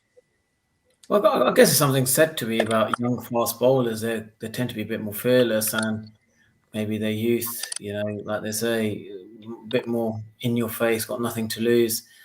That's what I think Mohammad Siraj has been a bit of a revelation, hasn't he? He's taken like 22 wickets already this year. No, it's brilliant. I think it's been really good. So to answer partners, are you suggesting that actually Ashwin should play instead of Jadeja? No, I don't think so. I think Jaskirat, he was saying Ashwin should be considered. I think he would have been better pick. I mean, he's senior, this, that. I don't think so. So I just wanted to ask you, I mean, what's your call on this? I mean, Indian side obviously doesn't think that. And I think whatever decisions were made obviously worked in their benefit. So there's no pointing fingers at this point. Well, I think there's no point changing the attack for Headingley, because Headingley tends to be seamer friendly, if anything. I think that the question will be asked. Actually, there is no evidence at the present stage that actually the sun might shine and it might get quite warm in the UK. It's unlikely to happen, but if it does, the wickets at the Oval and Old Trafford would warrant that. Actually, if you win the toss, if you win the toss and you've decided to bat first, then that's the time when you would play 2 spinners. Because you would want them to be effective at the end of the game. And I know that Ashwin can get people out on any type of wicket. So it is a shame, though, isn't it, to have the world's best spinner not selected? It's just a shame because he is the world's best spinner. Oh, no disrespect, Monty. Sorry. It's balanced. Monty's not playing at the moment, otherwise he'd be the best player. No, I think he meant him being a left-arm spinner, Jadeja, sort of. Okay. It's understandable, yeah. But the runs. So there's no way, because Monty's not playing. So I think there's more chances that India might just pack this series up with 4-0. I think the biggest problem here that India have got is that when Pant was out, if things had gone according to how it might have gone, England might have been chasing 190. We might have won, not so would. And they need to look back on the game and not see they pulled off an outstanding victory, which they did. They have to analyse where things could have went wrong, could have been better. just to say we turned it around and we won brilliantly, that papers over the cracks of there were some problems, and they have got some problems, and they need. It's not good management just to ignore it. They need to have a look at what's going on in the side, because they didn't play that well for 3 days. And I think if you're looking at both batting lineups, Yeah. and it's a little bit like New Zealand as well, is either side likely to get over 400s the way they play at the present stage? I would say unlikely. So if you're looking at India's lineup on paper, fantastic players and whatever. So first of all, you've got a happy hooker, so he might get a few bounces in terms of Rohit. KJ Rao's done brilliantly, and he's coming as a replacement. If Gill hadn't been injured, he wouldn't have played. Then the next three are averaging 20. Then you've got a wicketkeeper who tees off. Actually, one of the suggestions, which I don't know, I'll ask you, partner, what do you think, is that actually Jadeja and Pant ought to change round. That actually Jadeja ought to bat at 6 as a proper player. I'm not saying the Pant isn't, but Pant gets even more license at 7 to play the counter-attacking innings like Gilchrist or most wicketkeepers tend to do these days. And then, I don't think so that would make any sort of difference, because Pant hasn't really been able to perform. Even in February, previously when they played against England, I mean, he was not able to perform that well. So I don't know what sort of pressures under he is, or probably because he has performed very well against Australia, so he's being attacked, or just to get him off the field first, sort of a strategy, and he feels pressurized from that. So it won't really make a difference even if you change the batting order with Shami. the one thing I was going to ask, and Monty might know the answer to this, is that one of the chief tormentors of England in India was Axar Patel. Has he left the country? He's with the squad, but I think Virat Kohli prefers to play Ravindra Jadeja because of his versatility in the field, and as a batsman, he just feels a bit more confident if they do lose a few wickets, as you can do, with the new ball or slight overcast conditions. They like the sort of counter attack of Jadeja and Rishabh Pant, both kind of sort of taking on the attack, and I think the bigger concern is England's batting lineup. You look at Joe Root, he's scored, I think, over 1,200 runs. Just under 30% of England runs have come from Joe Root. And only Sir Don Bradman, when he played in a series, was equating to that level. So this is a level of performance that Joe Root is performing at by himself, and he, I think, needs a bit more support, especially from the top order. And maybe a bit more question could be to talk about the county system. Like, before there was a lot of batsmen coming through the system, but now that you can't really think of anyone to say that they're pushing for a place. It's really difficult to see any other batsman coming through to be part of the testing. Right. I'll just leave you with one thing, is that the Australians tried to experiment with the Duke ball. Apparently, this is the ball that England used in this country. And they scrapped it after 12 months on the basis that the seamers were getting too much of an advantage. Spinners couldn't bowl, which Monty will relate to, and it wasn't producing the right amount of cricket. And scrapped it after 12 months. If we don't have a really serious discussion about the type of ball we use domestically, which makes like dibbly-dobbly seamers feel the most dangerous bowlers in the country, our young batsmen won't get a run. So we need to go back to a different ball, whether it's a kookaburra or whatever they use in India, that allows people to construct an innings and grow as an international batsman. Because if we keep playing with the ball that we have at the present stage, with our weather conditions, people just won't get a run. So it's that's why we're all scratching our heads about looking for people who are suitable candidates. And we then have a fixture list that plays.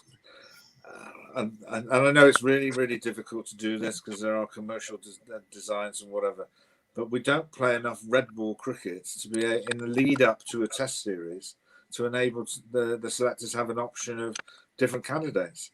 So they're having to think about somebody who belts it out of the park every other ball, and then can you play test match cricket, which is very difficult. So I'm not leaving you with a depressing thing.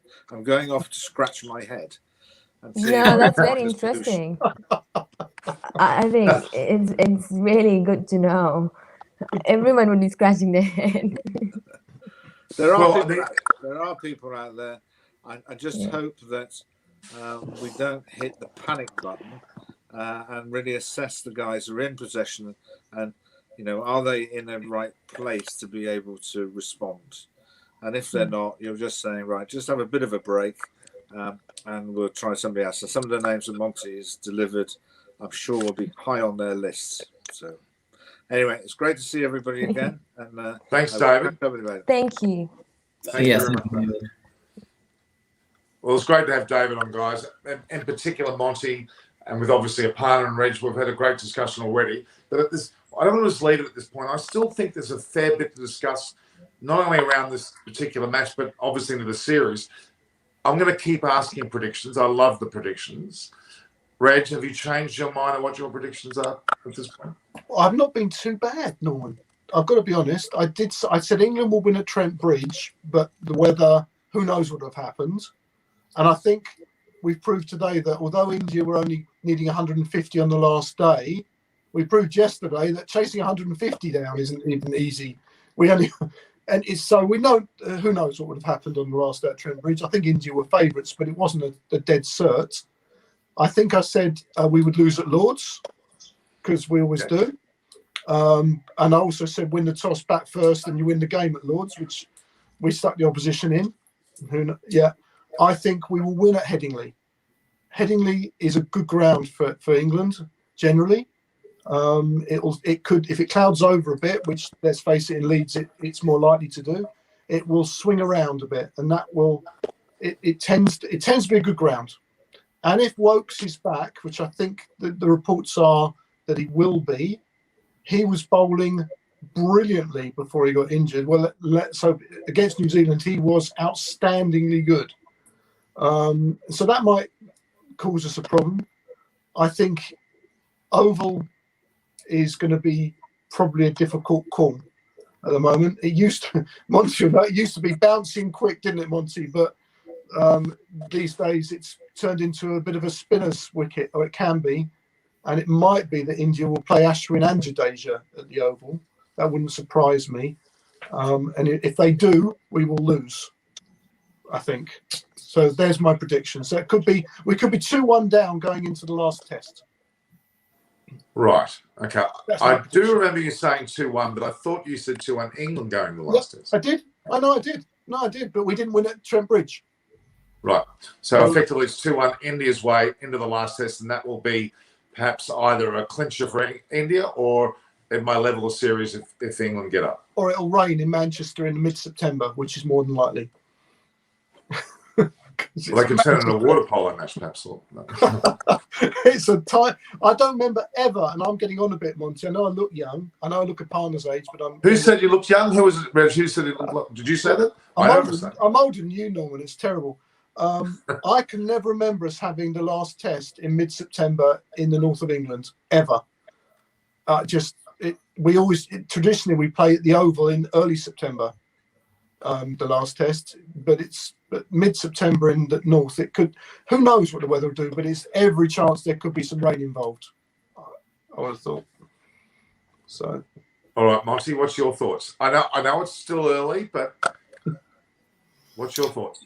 Yeah, look, I think England's batting order needs to be kind of resolved, and it just really depends on what Joe Root, how he leads the team when it comes to the confrontation. That I think Virat Kohli probably will get one of his players to say go out there with your bat or the ball and just cause some controversy, because it's good for the team. The team enjoys that confrontational battle, They're It quite works, like didn't it, Monty? It works. it works for Virat Kohli. You know, he likes the guys to, you know, cause some sort of, you know, like they say, you know, get in the face of the opposition, and I'm sure he'll do that in Headingley again. He'll use that tactic, you know, and wind one of the batsmen up, cause some sort of arguments, cause drama. How do England deal with that? Do England go head toe to toe with that? And if they do, then all the players go after the batsmen that are out there, or do they just back off? Do they say, look, like, we're going to just, you know, play the best cricket? And I think that's where this series is going to be won or lost. This isn't a battle of who's got the best skill or the tactics. It's they underestimated India's fight. They thought we can bully them, but they, you know, in the past you may bully India because the fast bowling of England bowlers, but you can't bully this team. And India, like to say, if you're in a boxing ring and you're throwing punches, India will keep throwing punches, and it's up to England. Do they throw them back, or do they just move around the ring? That's where the series will be won or lost. Robinson will throw him back, Monty, don't you think? Robinson's a pretty much in-your-face sort of guy, isn't he? Yeah, he is, and I think the players may have to. The players may have to step up and be a bit more aggressive if the Indian players start bullying them around. You can see how easily they were just, you know, Mohammad Siraj was just bowling quick, got into Ollie Robinson's, you know, face, and he was taunting him. This is not the Indian team we know. Indian team were very sort of shy and placid. You know, they're really in your face, and I think the England team felt bullied. I think they felt bullied by the Indians, and they kind of physically just and you know, emotionally just sort of got to them. I don't mind that. I don't mind a bit of aggression. What I don't like Kohli having a go at the umpires though so much, and he does do it. He does question and go at the umpires a little bit, and I'm not as keen on that. I don't mind into the batsman and getting it going on the pitch. I think that's brilliant. I just a little bit wary. The umpires are do a pretty good job, but yeah, he does go at them a little bit. I just want to mention we've got one Yeah, I of the think heights it's a of our. flow. I've just got to in the go. game. So Norman, I've got to go. Yeah. Just before you go, Monty, just want to, I'll let Aparna talk as well, but I wanted to mention Aparna's cricket conversations with Aparna Saini. All of those out there that are watching it today, please subscribe to hers. It's a dual platform with mine, Norman Kochnik, of course, the Eyes on Cricket. And Monty, you have a platform too. You have many platforms, but mention yours. I have a podcast on Monty Meets, so I just That's it's fantastic. out, so you guys can access that as well. And you also have your Monty TV, don't you, as well? Well, I haven't done much on Monty channel this year, so Right. Okay. Yeah. So I can only be honest to you, Norman. That's all right. But Aparna's got her cricket conversation with Aparna Saini. I've got my Eyes on Cricket. So the people watching now, please make sure that you note that and subscribe away and get the notification bell. It's well worth it, and view, like, and share. Aparna, quickly yours before we go back to Monty. What your thoughts on the series predictions? I think, as I said, England is torn apart after losing strokes. They still haven't been able to recover from that stroke. And the way Root got uprooted, I think it would be very hard for them to come back because they perform incredibly well. So I think Siraj has been a new danger for them. So they would be thinking of ways how, but I think I have heard that England's head coach has admitted that Mark Wood would not be playing. So I'm not sure how much that. So I think there's a big list getting. They might be running out of players. I don't know what's going on. Keep putting them out the 100. I'll get loose here. Hold on. Yeah. Let's not get carried away. Let's not get carried away. No. So, Aparna, are you saying 4-0? They're losing one player. I think what India is mentally tormenting them or somewhere. I don't know what's going on. So Aparna Gavaskar has now said 4-0. Well said, Aparna Gavaskar. Well, let me gloat, Norman. Of course, go ahead. 4-0. Bang on. It's Test cricket. Well, it's been great, guys. Monty, thanks for joining. And again, you're welcome anytime. And you'll have to make sure. Well, I don't think you should hold a cricket ball next time and go through your actions to teach us all how to bowl. I like that, Norman. I'll do that for you. All right, Monty. Thank you very much for your time, Monty. Cheers, mate. Thanks, Thank you. Monty. Thanks. Thank you. Well, it's great to have Monty. Great to have Dave on the show, isn't it, guys? We're blessed. We're blessed to have you two as well, of course. Norman, you need to swap the order here, I think. There we go. Look at that. That's what it should be. You want to rub shoulders with the par. That's all I get. Norman, ask me a silly question. Rub shoulders. Okay. I'm going. There you go. We can almost loosen up now because the sheer weight of test matches and selections that have come out of those two can sink a ship, can't they? I mean, for God's sake. Monty, how many tests did Monty play? Do you know, Reg, offhand? I don't, but I'm going to guess it was probably 30 to 40.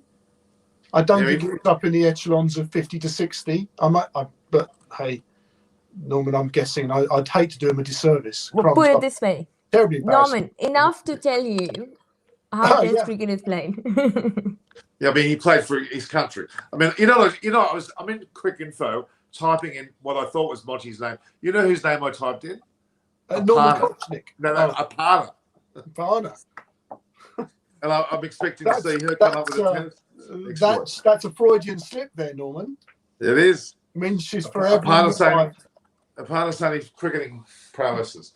All right. So Monty, Monty's 39. He's just the same age as. Yeah. How many tests? 30 odd? Yeah, I'm just having to scroll down. He's 39 years of age. He's virtually the same age as Anderson. He has played 50 tests. 50 tests, yeah. He played 50 tests for his country, which is quite an admirable amount of tests, isn't it? He took 167 wickets, which is very, very admirable.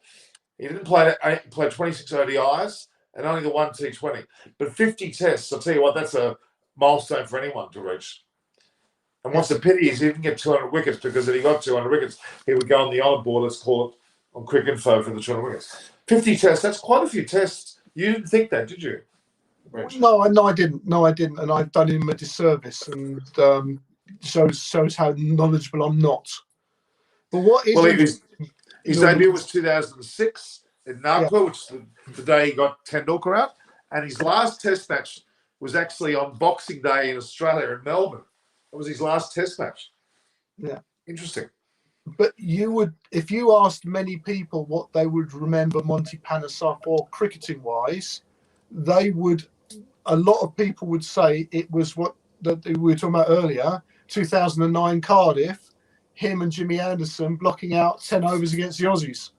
So he was a great bowler, and he'll be remembered for batting against the Aussies. It's funny. Well, I mean, they would have needed him yesterday, basically. That's what you're saying. He may have survived. I think he probably wouldn't have survived, but yeah, maybe. I thought we were going to hold out when Robinson and Butler were batting, and that was a brilliant bit of bowling by Bumrah. I know you would have had him dropped, Norman, at this series because you think he's rubbish. It was brilliant. Went round the wicket to Robinson, bouncer. I think a third short one, then got the knuckle ball up to him and got him LBW. It was brilliant. Absolutely textbook bowling. Superb bowling. Let's not forget about Siraj. I mean, he was for God's sake, as he could. Siraj has not got the nous Bumrah has. He hasn't got the gameplay. That from Bumrah was a complete setup. He got Burns in the first test at Trent Bridge with a brilliant setup first over. Outie, big in swing at LBW. They call it the setup, don't they? And he's that sort of bowler, Bumrah, where he can set a batsman up to get him out, and he's good enough to execute. He is one of the world's best bowlers, no doubt. He's brilliant. That was a brilliant over to Robinson. But can you explain to me why he bowled, 14, 15, 16 no balls and a further 5 or 6 in the second innings? What's going on there? I can't, because I'm a useless bowler. I have a feeling he might have been out of rhythm, or he might have been a bit tired. and I don't know whether he just felt a little bit leggy and it was just affecting his run a little bit. I don't know, Norman. And also the slope at Lords, until you go to the ground, you don't understand quite how that slope affects it. And I mean, the fact is, I know full well how I've played on it, as I'm told. So the reality is there was no doubt that Wood was carrying an injury, and I don't think he can recover quick enough. I'm sorry, I really don't think he can recover quick enough. No, but I don't think necessarily Headingley's our biggest loss with Wood. I like. Don't get me wrong. Part of his phone just died. I'm sorry to hear that. So it's just me and you, Norman. But she'll come back in a second. Okay, but back to that. Yeah, look, I think Wokes comes in. Wokes comes straight in the side anyway. Give me your England side. Give me a full. I want to be brutal. Well, I would have been brutal this last test. If you remember, Norman, I said let's change it up anyway. I wouldn't have played Sibley. I listened to a podcast on which Paul Farbrace was on last night, and he said that he would keep Sibley in the side. I can't see it. I just cannot see that they can do that. I just don't. You know what I don't like is when he nicked the ball, he was off that field so quickly you could barely say boo. You know what? No batsman, whether they've nicked the ball or not, should be running off the field so quickly. That almost told me he didn't want to be there. I'm serious. I've never played at that level, Norman. I can't begin to think how much mentally it does you. But I've certainly played in games where I've not batted very well, and it's tough, isn't it? It's really tough. That has to be the hardest walk back through that small set of seats up to the door, and then through the long room up the stairs. That must be the worst walk if you've got a duck, because as you know as well as I do, those people chirp in the batsman's ear when they walk in and out of those doors. They don't keep quiet. They do not keep quiet. I can think of someone had a worse walk back, Norman. Sam Curran, the fourth player to score a king pair for England. The last one was Jimmy Anderson. The two before that were before the First World War. He's the first player to get a king pair at Lords. But you can't. But you know what? I prefer to get a king pair than to stuff around and be there for 10 balls and get out some bad shots. If I'm being honest with you, because you can argue. Especially the second delivery, that was a corker. Yeah, I just think, Curran can bounce back. Curran looks like that sort of player who's got some mental game about him. Yeah. So I'll tell you what I would do. No, this is not true. This isn't what I would do. I think this is what they will do. They will drop Sibley and move Hamid up to open. From what I saw of Hamid, he's got zero chance of any longevity in the side. His technique's no good. And also, I'm assuming you're watching it, Norman. I know it's really late for you. No, I watched every single ball. I was absolutely taken. I watched every single ball. Hang on the fifth day of the test, did you realise that the first 2 hours play, I commentated? You were on for 4 hours? No, when I commentated. With all the viewers, I said, shall I go or not? And they all said, we're turning the volume down on their TV sets they're watching, and they're going to listen to me talking. So I was compelled to then give a ball-by-ball description for the whole 2 hours. These are the ones who are in a hospital awaiting treatment, Norman, what they need. Well, and I was actually into lunchtime, and I was also still commentating or discussing it. And I can't go any longer because I've had enough. And I had to leave. But I commentated the whole first 2 hours, ball for ball by ball, and then into the lunch break as well. I was going. I was always on. And they said, you know what? They told me not to go because I might have jinxed the fact that they were doing well. It was hilarious. So I was up for every ball. I found it extremely exciting, to be honest. I mean, you wouldn't have, but I did. Yeah, I'm looking at it from an English bias, aren't I? So did you think when they were getting I think they were 7 down, and Robinson I think was batting with Butler, if I'm not wrong. I thought they were going to save it. I thought they were too. I actually thought they were going to, and I was getting really frustrated because I thought, damn it, India are so close but yet so far. I thought they weren't going to get through, but they, you know what? You've got to give it to them. No, Siraj Bumrah over against Robinson. Bumrah got him out. It was a brilliant over.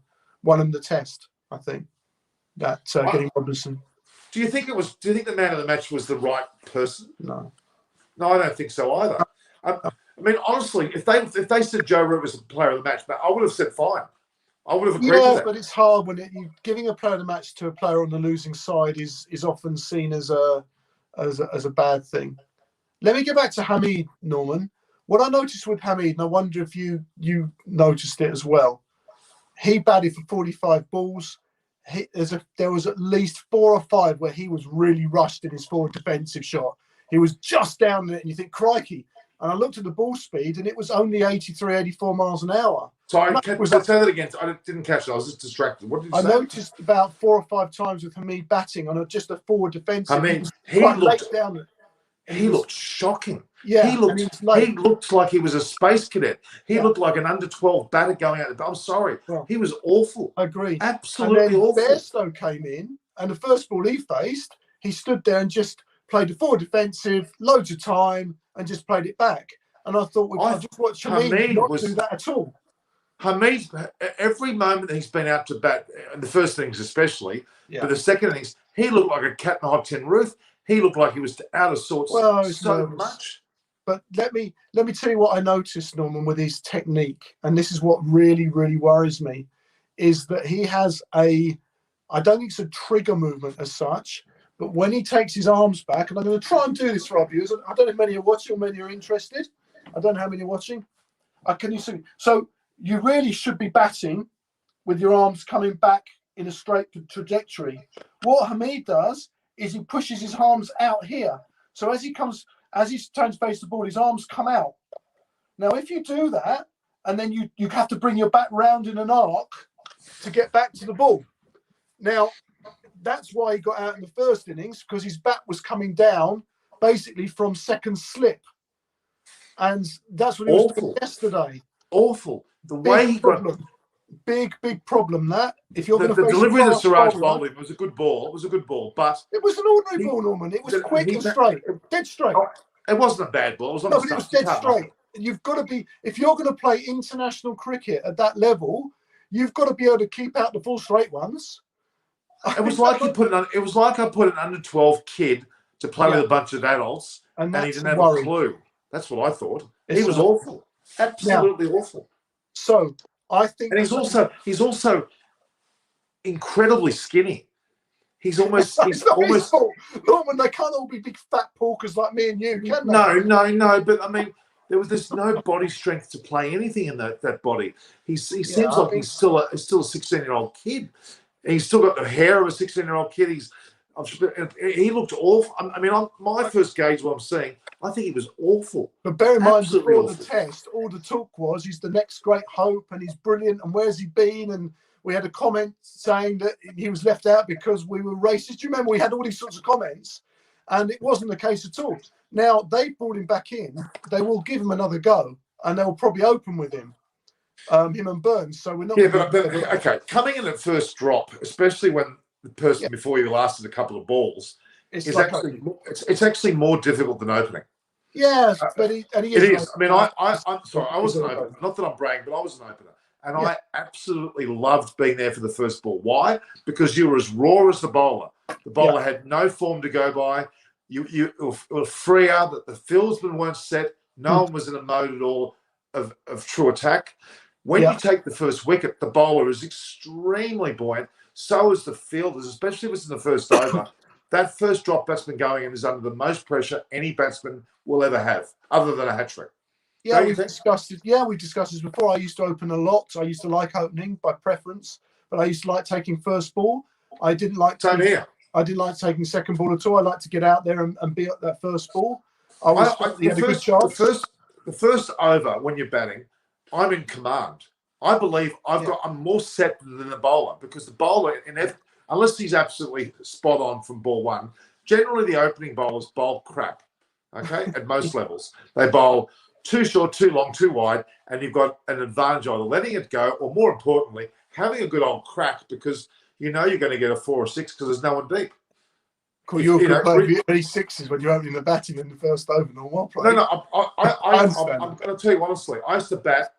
I wouldn't say I was Hayden, but I used to love, inevitably in the first over, brand new, fresh ball with great bounce. is bounced in front of me and I would just go clobber and I would get forward because even if it was skied somewhat, I know it was going in the direction of there's no fieldsman. It was almost like the biggest opportunity to score runs.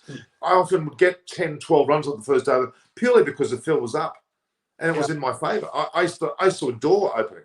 But going in first drop with the bowler's just taken a wicket and his back's up and the field already, you're in so much, it's not funny. Yeah. So what they'll do is I think that will bring Hamid up to open with Burns. Yep. I think Burns has earned himself a little step execution. No doubt. I think, and I'm going to bear with me, I think 4, 5, 6 and 7 will stay the same. I don't see them changing. Okay, but mention the names. Oh, sorry, I think Root, Bairstow, 4, Bairstow at 5, Butler at 6, Ali at 7, Wokes at 8, Anderson and probably Robinson and Curran. I don't see that changing an awful lot. I really don't. They're not going to think who's number 3. So that's the one change they're going to make, number 3. I heard David say Pope. Problem is they released Pope from the squad to go and play some cricket this test. And he's had at least 3 innings for Surrey in the one-day cup, the 50 overs, and he scored nothing. He got 0 today. He's playing today, got 0 again. He scored no runs at all. He's not first drop. Ollie Pope is not your first drop. No, but he's been batting first drop for Surrey. He's been going in at 3. So he's in no runs. Milan is, I guess, the next cab off the rank. But he's been playing in the 100, which is a very different kettle of fish. And I love James Vince. I heard before I came on David Graveney talk about James Vince. I agree with him. We've spoken about this before, Norman, as well. Yeah. I think he's classically our best player in this country. I think Milan's going to be given. I think Milan's going to be given the next go. I think Milan's based on what we saw when they played Pakistan with that reshuffled lineup. Milan was given some prominence, even though it was a short version of the game.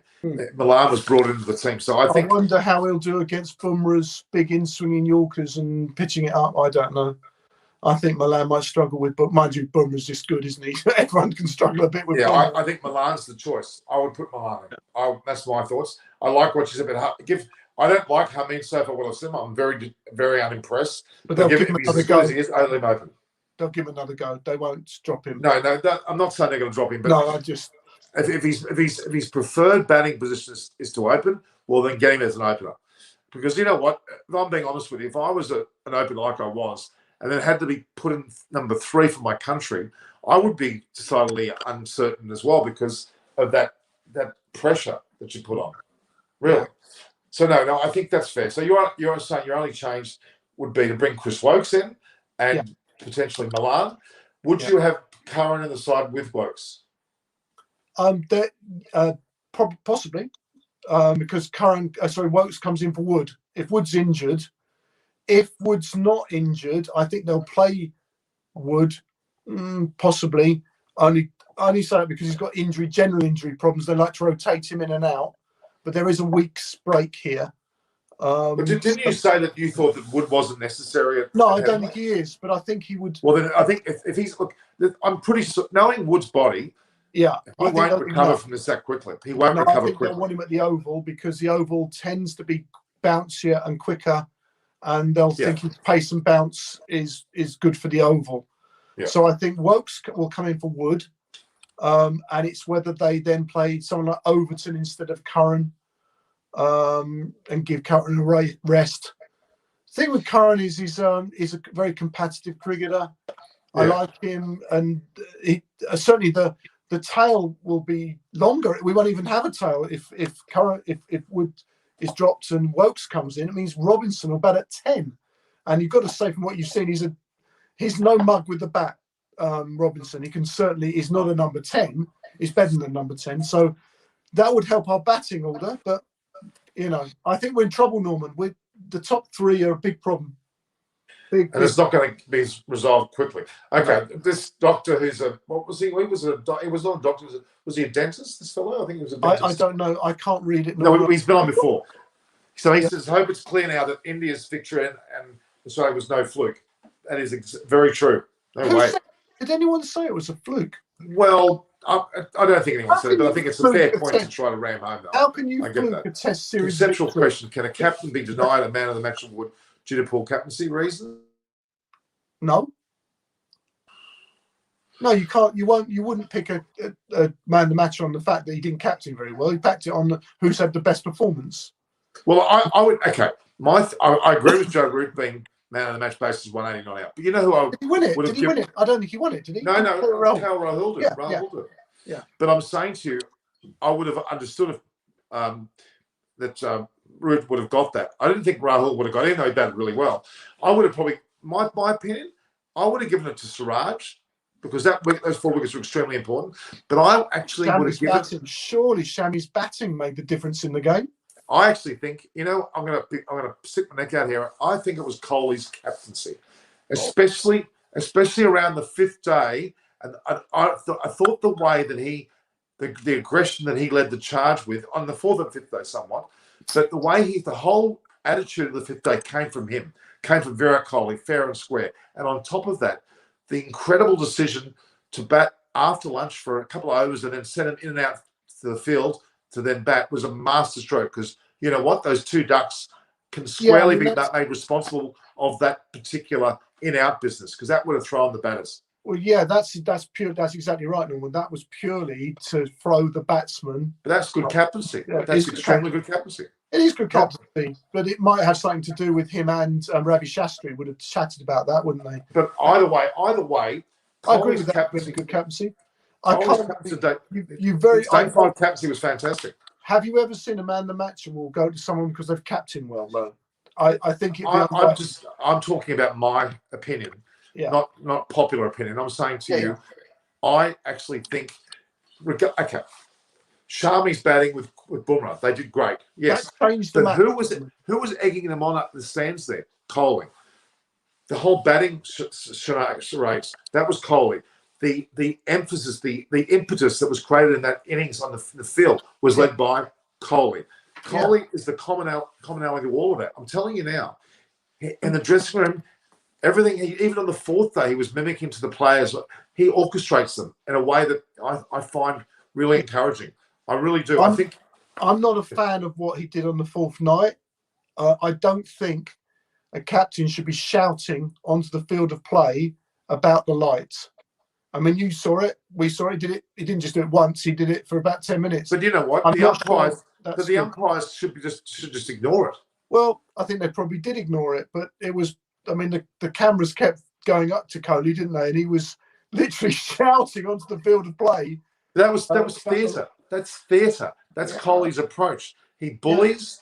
He creates drama. He creates a problem. He creates a bit of angst between the players. He creates a target. Like Siraj targeted Robinson big time. Yeah. Bumrah targeted while he was batting. He targeted Butler and Anderson. You know what? That actually made the two of them bat better. Yeah, I think. I think you're right, Norman. I agree with you. I think there will be some more to come out of what some of the niggle, if you call it niggle. Yeah. If I can't remember. But he actually bullied England. He bullied England, and that's how they won. When was the last time you saw that much on the field of play in a Test match? It's been a long while, isn't it? It has been, but I mean, it was very often Australia. Yeah, Shane Warne and Glenn McGrath. I tell you what, don't be fooled. 20 years, Norman. That's what we're saying. It's been 20 years. Yeah. Okay, it's been a while, but I don't think it's a bad thing. I think it's a good thing. No, I like it. I like it as long as it's just tempered a little.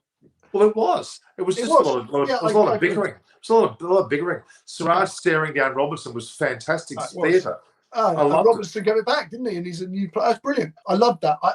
Look, Norman, I'm telling you now, I would be lying if I didn't say I was up for it a little bit on the field of play as well.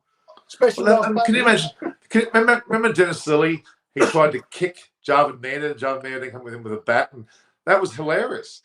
And Lilly would give it to Roy Fredericks and Greenwich, and they would give it back. But gee, I tell you what, I wouldn't take on the West Indies batsmen. Oh my God, they were some tough cookies. But they did. Lilly and Thompson.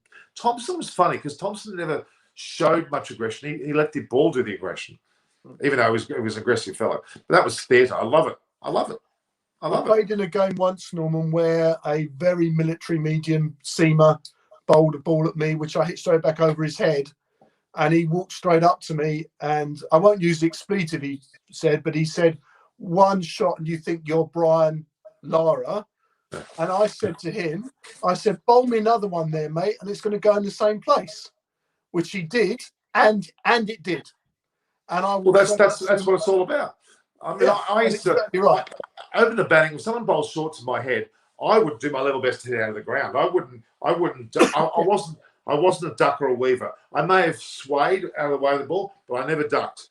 I either got in front of it and I clobbered it, or I did my level best to do it, or I let it hit me on the chest. I was notorious for shoulder, chest, being, okay, is that meant to hurt? Didn't hurt me. I was a bit of a character. I wouldn't back away from anything, and I used to love it. The short ball, I used to clobber. And I'm not bragging, but I used to be pretty good against the short ball. I used to love the short ball. In that skin tight Aussie shirt of yours, Norman. Was the skin tight? Never ever had a skin tight shirt. I can tell you. That never happened. Canary yellow shirt. Now, a partner went missing with a battery, but yeah. So Monty's come on. That's good. I need to go. Is that your first time with Monty? Yes, it was. Yeah. Yeah, I'm ever so sorry. I need to go. This is halfway through my work day. Well, I've got I do have a little bit to do. All right. So well, I'm more than capable of talking by myself, as you know. I just apologise to leave you on your own. I do apologise. No, we've been on for 2 hours. I'm going to go a bit longer, but I'm not going to go for too much longer. I'm going to go for a bit longer. Thank you, everyone, for having me. It was fantastic to be on with Monty and Aparna and David Graveney, and yourself, Norman, as always. Yeah, don't forget me. I'm here too. I'm not some sort of statue. When you're with such esteemed guests, me and you both are statues, Norman. I feel we listen to them because they know, don't they? But see, they enjoy it. David enjoys himself. There's no doubt. David wouldn't be doing this if he didn't enjoy it. He's fascinating. I love listening to David Graveney. I'll catch up with you soon, guys. Thank you ever so much. All right. Tell Chris to... Okay. All right. Chris has got to give that hat to David Graveney, which he's been holding back from. I don't know what the story is. Just if he doesn't have to physically give it to me, he can actually send it in the mail, doesn't he? Anyway, all right. So there you go, guys. It's been a great 2 hours so far. I'm not going to go away just yet. I just wonder, my question first off to you guys, is there any cricket on tonight? Let's have a look. So Monty Panesar's played 50 tests.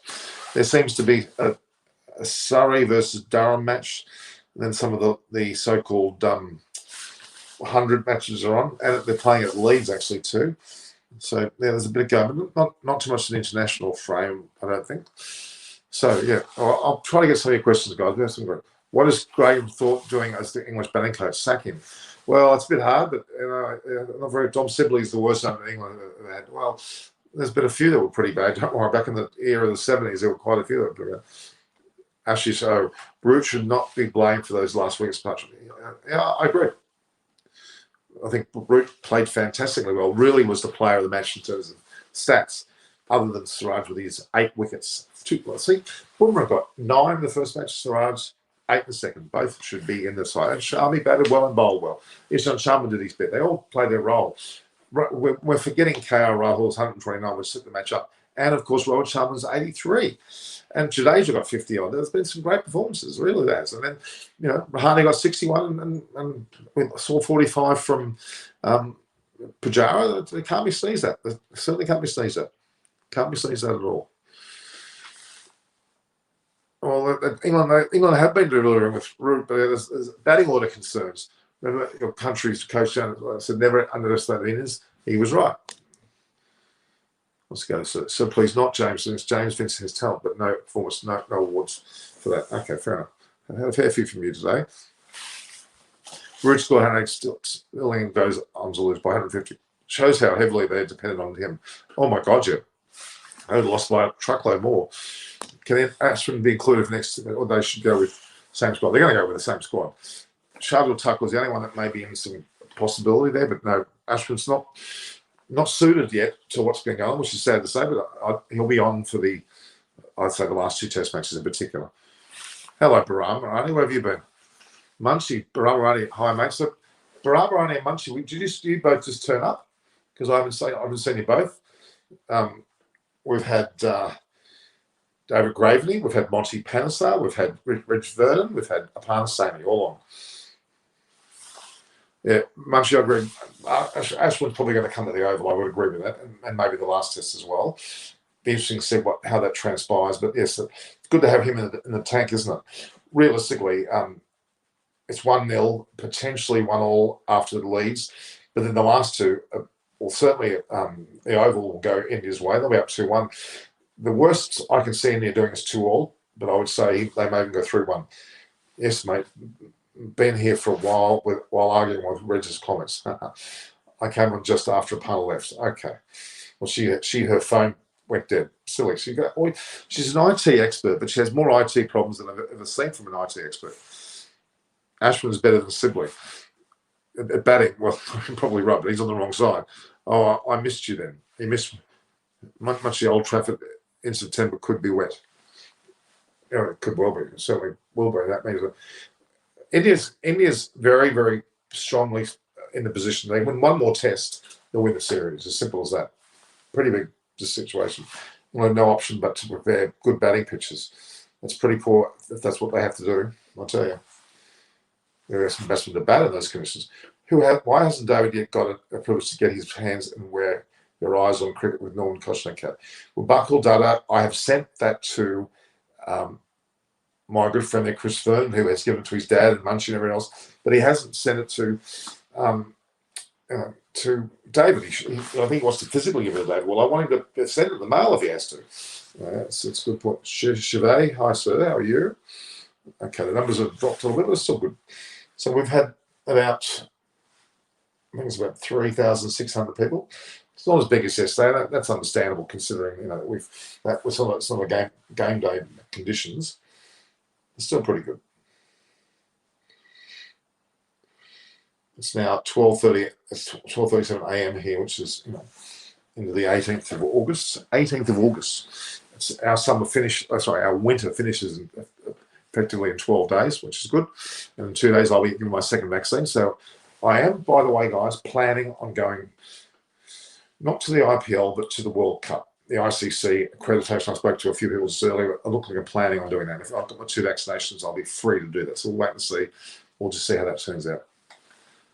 England can't play, Spain can't play, England.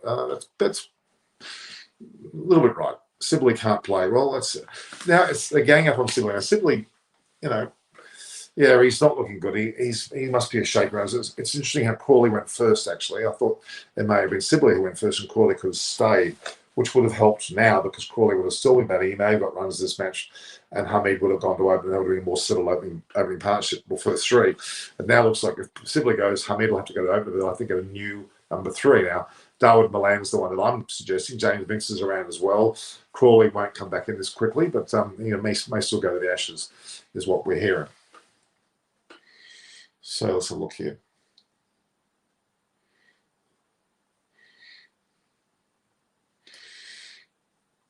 So we've got to, just see how we're going here. So any questions, guys? Again, if anyone's online now that hasn't actually subscribed, please go to your subscription point where it says subscribe. Hit it, make it subscribed. Notifications, and obviously, view, like, and share the post. Share it through WhatsApp, share it through Facebook Messenger, through your email service, word of mouth. Get the message out here. We're here every day. I'm sure you know. I am Malik. You're saying goodbye. I'm not going anywhere. Why are England playing 2 wickets? That's been a question I've had with a lot of sides. Sri Lanka's got 3 or 4. Even India's had a few too. That one stage had Ruben Saha and even KL Rahul can keep as well. Your country's coach never underestimate the Indians. I totally agree. Absolutely agree with that comment. Very, very true. Very, very true indeed.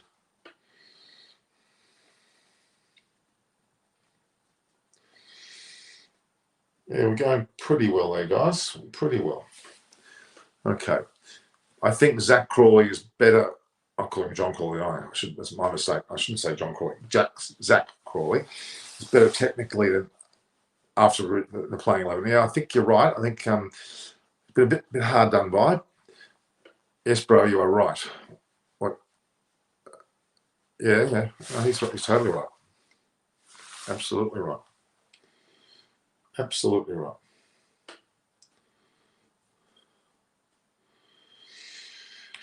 Had a good couple of days. What changes will be in the team for India next match? None. Zero. No changes. Ashwin's not going in. Thakur's the only one that may go in at the expense of one of the bowlers if not fit. But if they're fit, you'll probably see the same 11 going in. Why not? I was listening to the whole show. David's talk was awesome. He was. Monty wasn't too bad either. And I'm not too bad, I hope. So Dan Lawrence looks promising. Needs some chances. No, he looks very much the opposite. Not promising at all, I would argue. Can Morgan play tests? He can, but he won't be. Sibley, Burns, Crawley, Lawrence don't deserve to be in the playing 11. Three of those you'd have to agree with. What are England's batting coaches not able to do?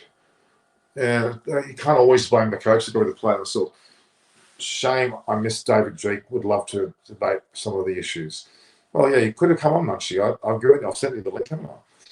Is Josh Butler overrated in Test cricket? Well, Ben Stokes is a better keeper. Johnny Bairstow has certainly played his way into the regular side. So, yeah, a little bit. Does Leeds wicket help spinners? Apparently not. Why do you think that Ashwin can't play next Test match? Because the conditions will be bowler friendly yet again, and the template, as Coley keeps talking about, is what it is now. You'll see that in the fourth Test and probably the fifth Test, you'll see Ashwin in and probably do extremely well and win the match. There you go. Gareth Joseph, I'm not sure. Who do you think should bat number 3 for England? Well, there's been discussion about this all afternoon. Zach Crawley won't come back in, but he probably is the one, but he won't come back in. Hamid is probably not the one. He'll go to 2 and Sibley will go. It'll be likely that it'll be Dawood Malan and or James Vince, but Dawood Malan seems to be not. Ollie Pope's still floating around, but more in the lower order. So, and Root could still be the one about number 3, but they're not putting him there. A lot of the issues are to do with the scheduling of the county championship games, more concentration on white ball other than red. Absolutely. India versus Pakistan, October 24th. We'll pencil that one in. We'll have a big pre-show to that one. I think Ashwin played in the Oval. Yeah, I agree. Has Vince sorted his concentration issues? We hope so, but I'd say Dawood Malan will go in as number 3 next match. I think that's what the likelihood would be, in all fairness. All right. Let's have a look here.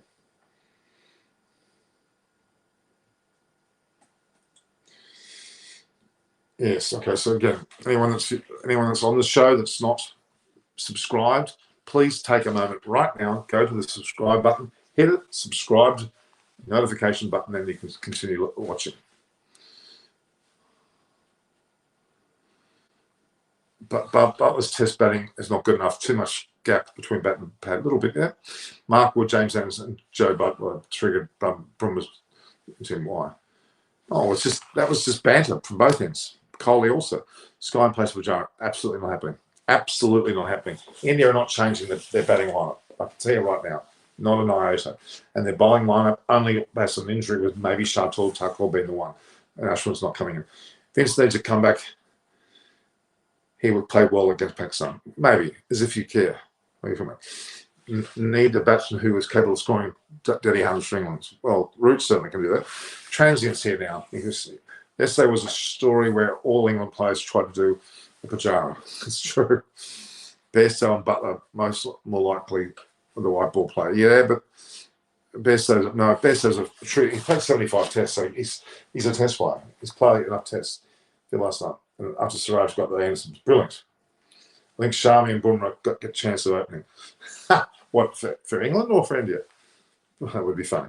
England should move Root to number 3 and Crawley 5. That's not bad. Actually, Garrett back, I give that some thought. That's not a bad suggestion. J-Dash is just lots of love based on him liking India winning, I guess. Siraj, absolutely brilliant. Yes, 4 wickets in the first, but 4 wickets in the second, and crucial ones.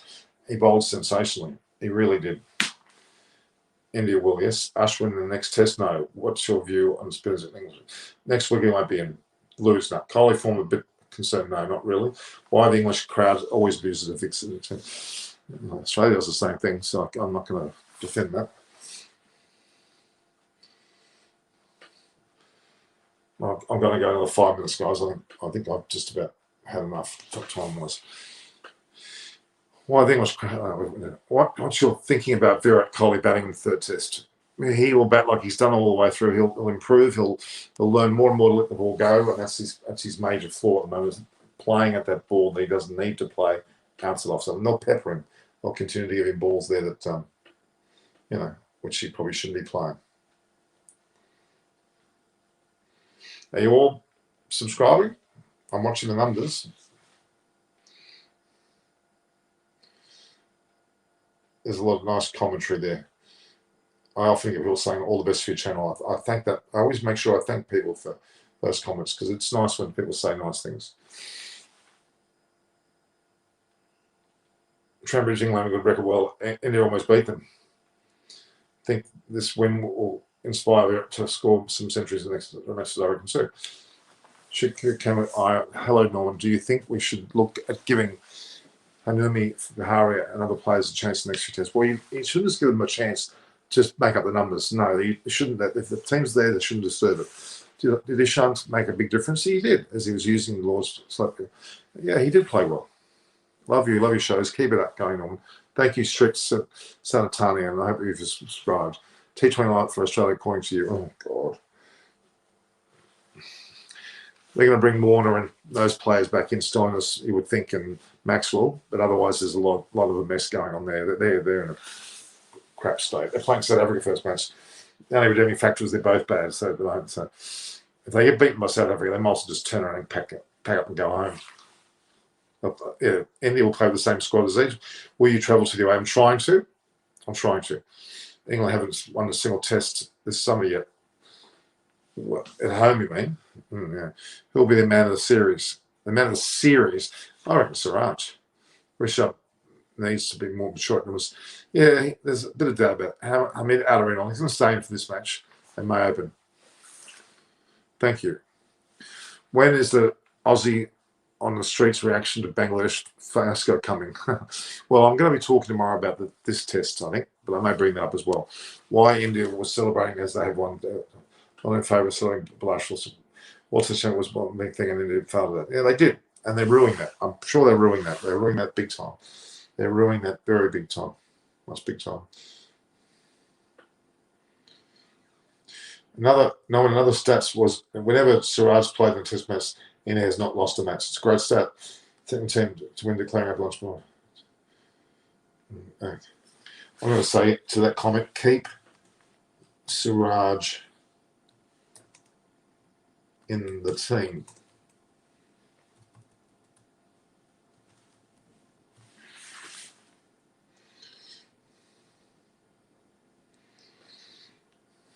It's just hitting some comment buttons. I love to make my comments, guys, not just verbally, but also in written form.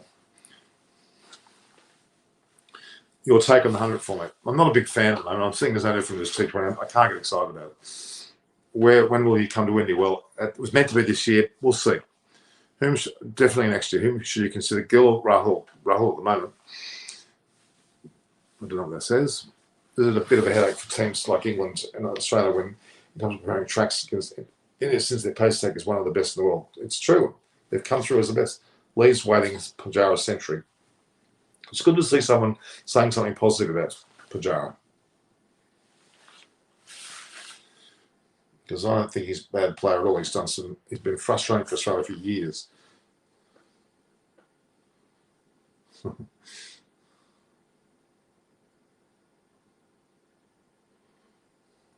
was doing in Bangladesh? Female cricket.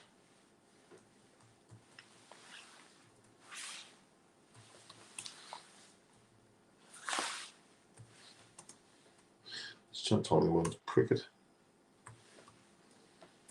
Oh God! I should stick to just talking because I can't type.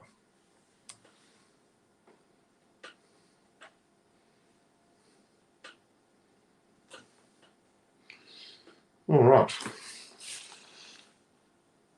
You look like David Byrne, mate. Thank you. I think cover women's cricket as well. I do. Absolutely. What do you think about Privy Shaw's classic? Good, but he's not in the test side yet. Was the Lord's pitch different, difficult for batting on 4th or 5th day? Absolutely. See you later, Brahmi. arm running.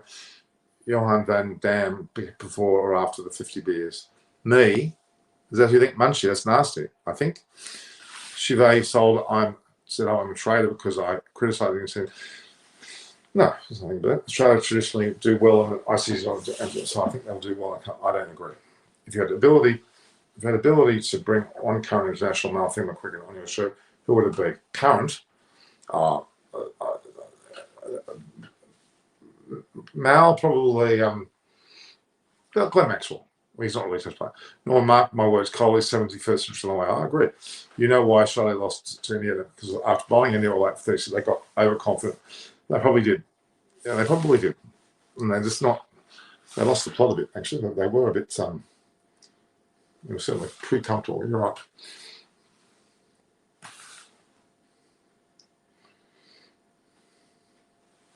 Let's have a look here. All right, guys, it's 2 hours, 20 minutes. I'm going to go 9 minutes more, okay? I've decided. I've ordained it. I think 3 turning points in this match. Pujara Rahane batting, the century, yep. It's the stand, yep. Shami Bumrah's batting, yep. And wicket after 2, yep. I agree with that. What do you think about umpires Khaleesa Robinson's and Mayor said both were big? Wow, I think they umpires umpired well. When can we see that score? Kohli in my stream live, not this series, he won't be able to. I love to have him on. This is the Indian era of dominance, absolutely. There's been a West Indian, there's been even an England stage at one stage, Australia, and certainly now partly India again, but India well and truly now. Absolutely. I wonder if there's any. Australians will definitely do well in T20 World Cup. I don't think so. I'm seeing no evidence of that. Seeing absolutely no evidence of that at all, no? What do I go up to there?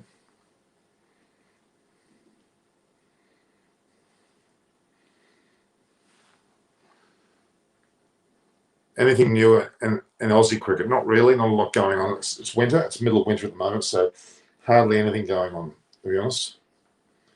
Hardly anything going on at all.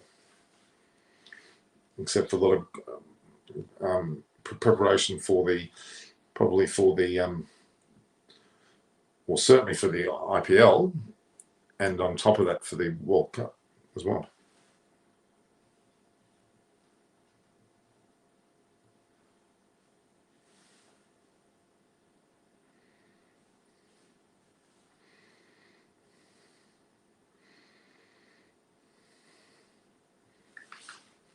Okay.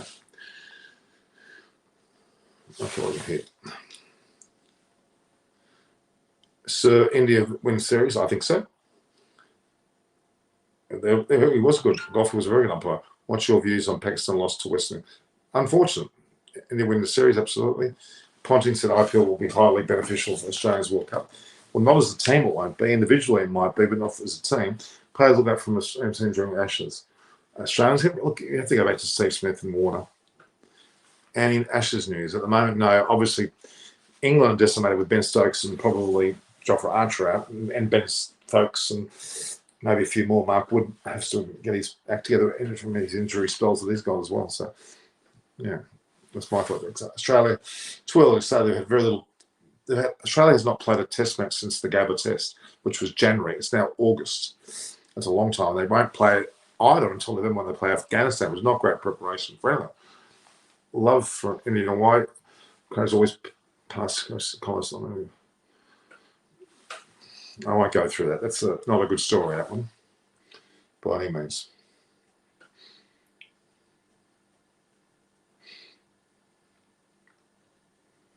So retry this. Computers are playing silly buggers at the moment. What's going on there? Computer seems to have taken a bit of a backward step. What's going on? What about Finch? Well, Finch has gone through an injury scar. I actually put that on my community page. He's went through a small operation and on some, I think, part of his knee, but he looks like he's recovering quite well, so he should be back. Please bring some champions to the past Border McDermott Wars. Well, Wars already been on my show. Border I speak to a fair bit. McDermott I haven't had a chance to. load and replace some current? Maybe not. Is Green limited to the test? Yeah, he does. He seems to be. Please take a rest. I will. Smith confirmed it is available for IPL, but not for the World Cup, though he hasn't. What do you think of Australia's chances of upcoming Ashes, considering they're not doing well? They're both playing poorly. And Australia not playing at all. Yeah, King Pair is pretty ordinary, but yeah, they may give another chance. Which one would you be among the wars if they were coach? Steve Waugh. I always like Steve Waugh. Steve Waugh was always the better, classier man. So please talk about the legends. MS Dhoni was a great legend, a great captain, a great finisher, a great winner in World Cups. But Kohli's taken it to another level, to be honest with you, if I'm being honest. 4 minutes, guys, and I'm going. Adam Gilchrist's statement has come that if Langer wants to retire, he should retire now. What are your thoughts about that? Good question. Difficult one to answer. He won't, though. He'll do the Ashes series. What about Aaron Finch?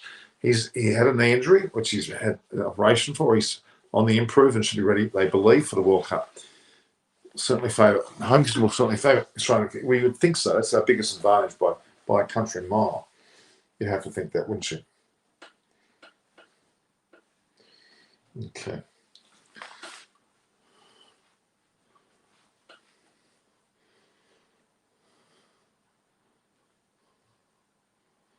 Okay, it's just a few more, then we'll get going. Again, anyone that's online now that's not subscribed, please spend a moment now while we're talking and subscribe. Hit the notification button, view, like, and share the posts. Share the posts through WhatsApp, Facebook Messenger, email services, by word of mouth. But hit the subscribe button now, and also notification. At Norm Koch is my Twitter and my Instagram handle, and I've got a LinkedIn page as well and a Facebook. Good night, sir. Thank you. Chris Wokes will increase everything. He will certainly will. They've lost Ben Stokes. That was a bigger blow. But yeah, he will help. What's prediction for the series? I'm saying 3-1. 3-1. Oh, for sure. When I went to drink a glass of water, but I didn't see England batting, I saw it. It's funny. Can do a special on Australian. We certainly can. We can probably try and bring a few on. I was also supporting Australia during the Ashes. Thank you. So please take rest. I think that's a good trigger for me, actually, guys. I really like that. I think that's a good trigger. On Perfect Analysis, love the way you present the information about cricket all over the world. Thank you. Bowlers like Wokes, Anderson won't be a threat at Aussie pitches. You can't say that. So New Zealand sent it against Pakistan. Just on the World Cup, England, India, West Indies are three that I think are certainly to make the semi-finals. The other is between Pakistan and New Zealand. Australia, South Africa below that, Sri Lanka below that, and Bangladesh in the one. I always love familiar. Thank you. What's your WhatsApp number? No, I can't give you that offhand. That's a bit too much to give out that broadly, although I'll be inundated. Mitchell Stark forms is great for them because he is. Why can't we have neutral umpires? Because of the COVID, that's why. Can India be 9-1 winner? Could be. Why not?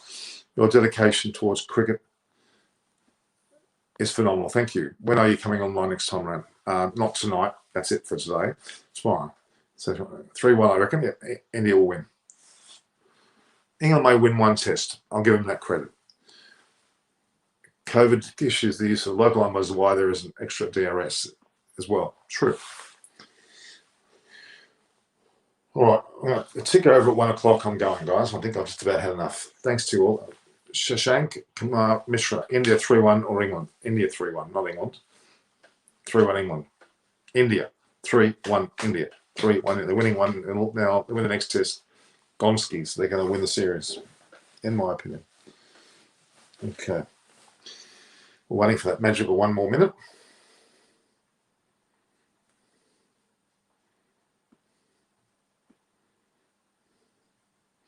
Just trying to see if there's any comments. Just waiting for any comments.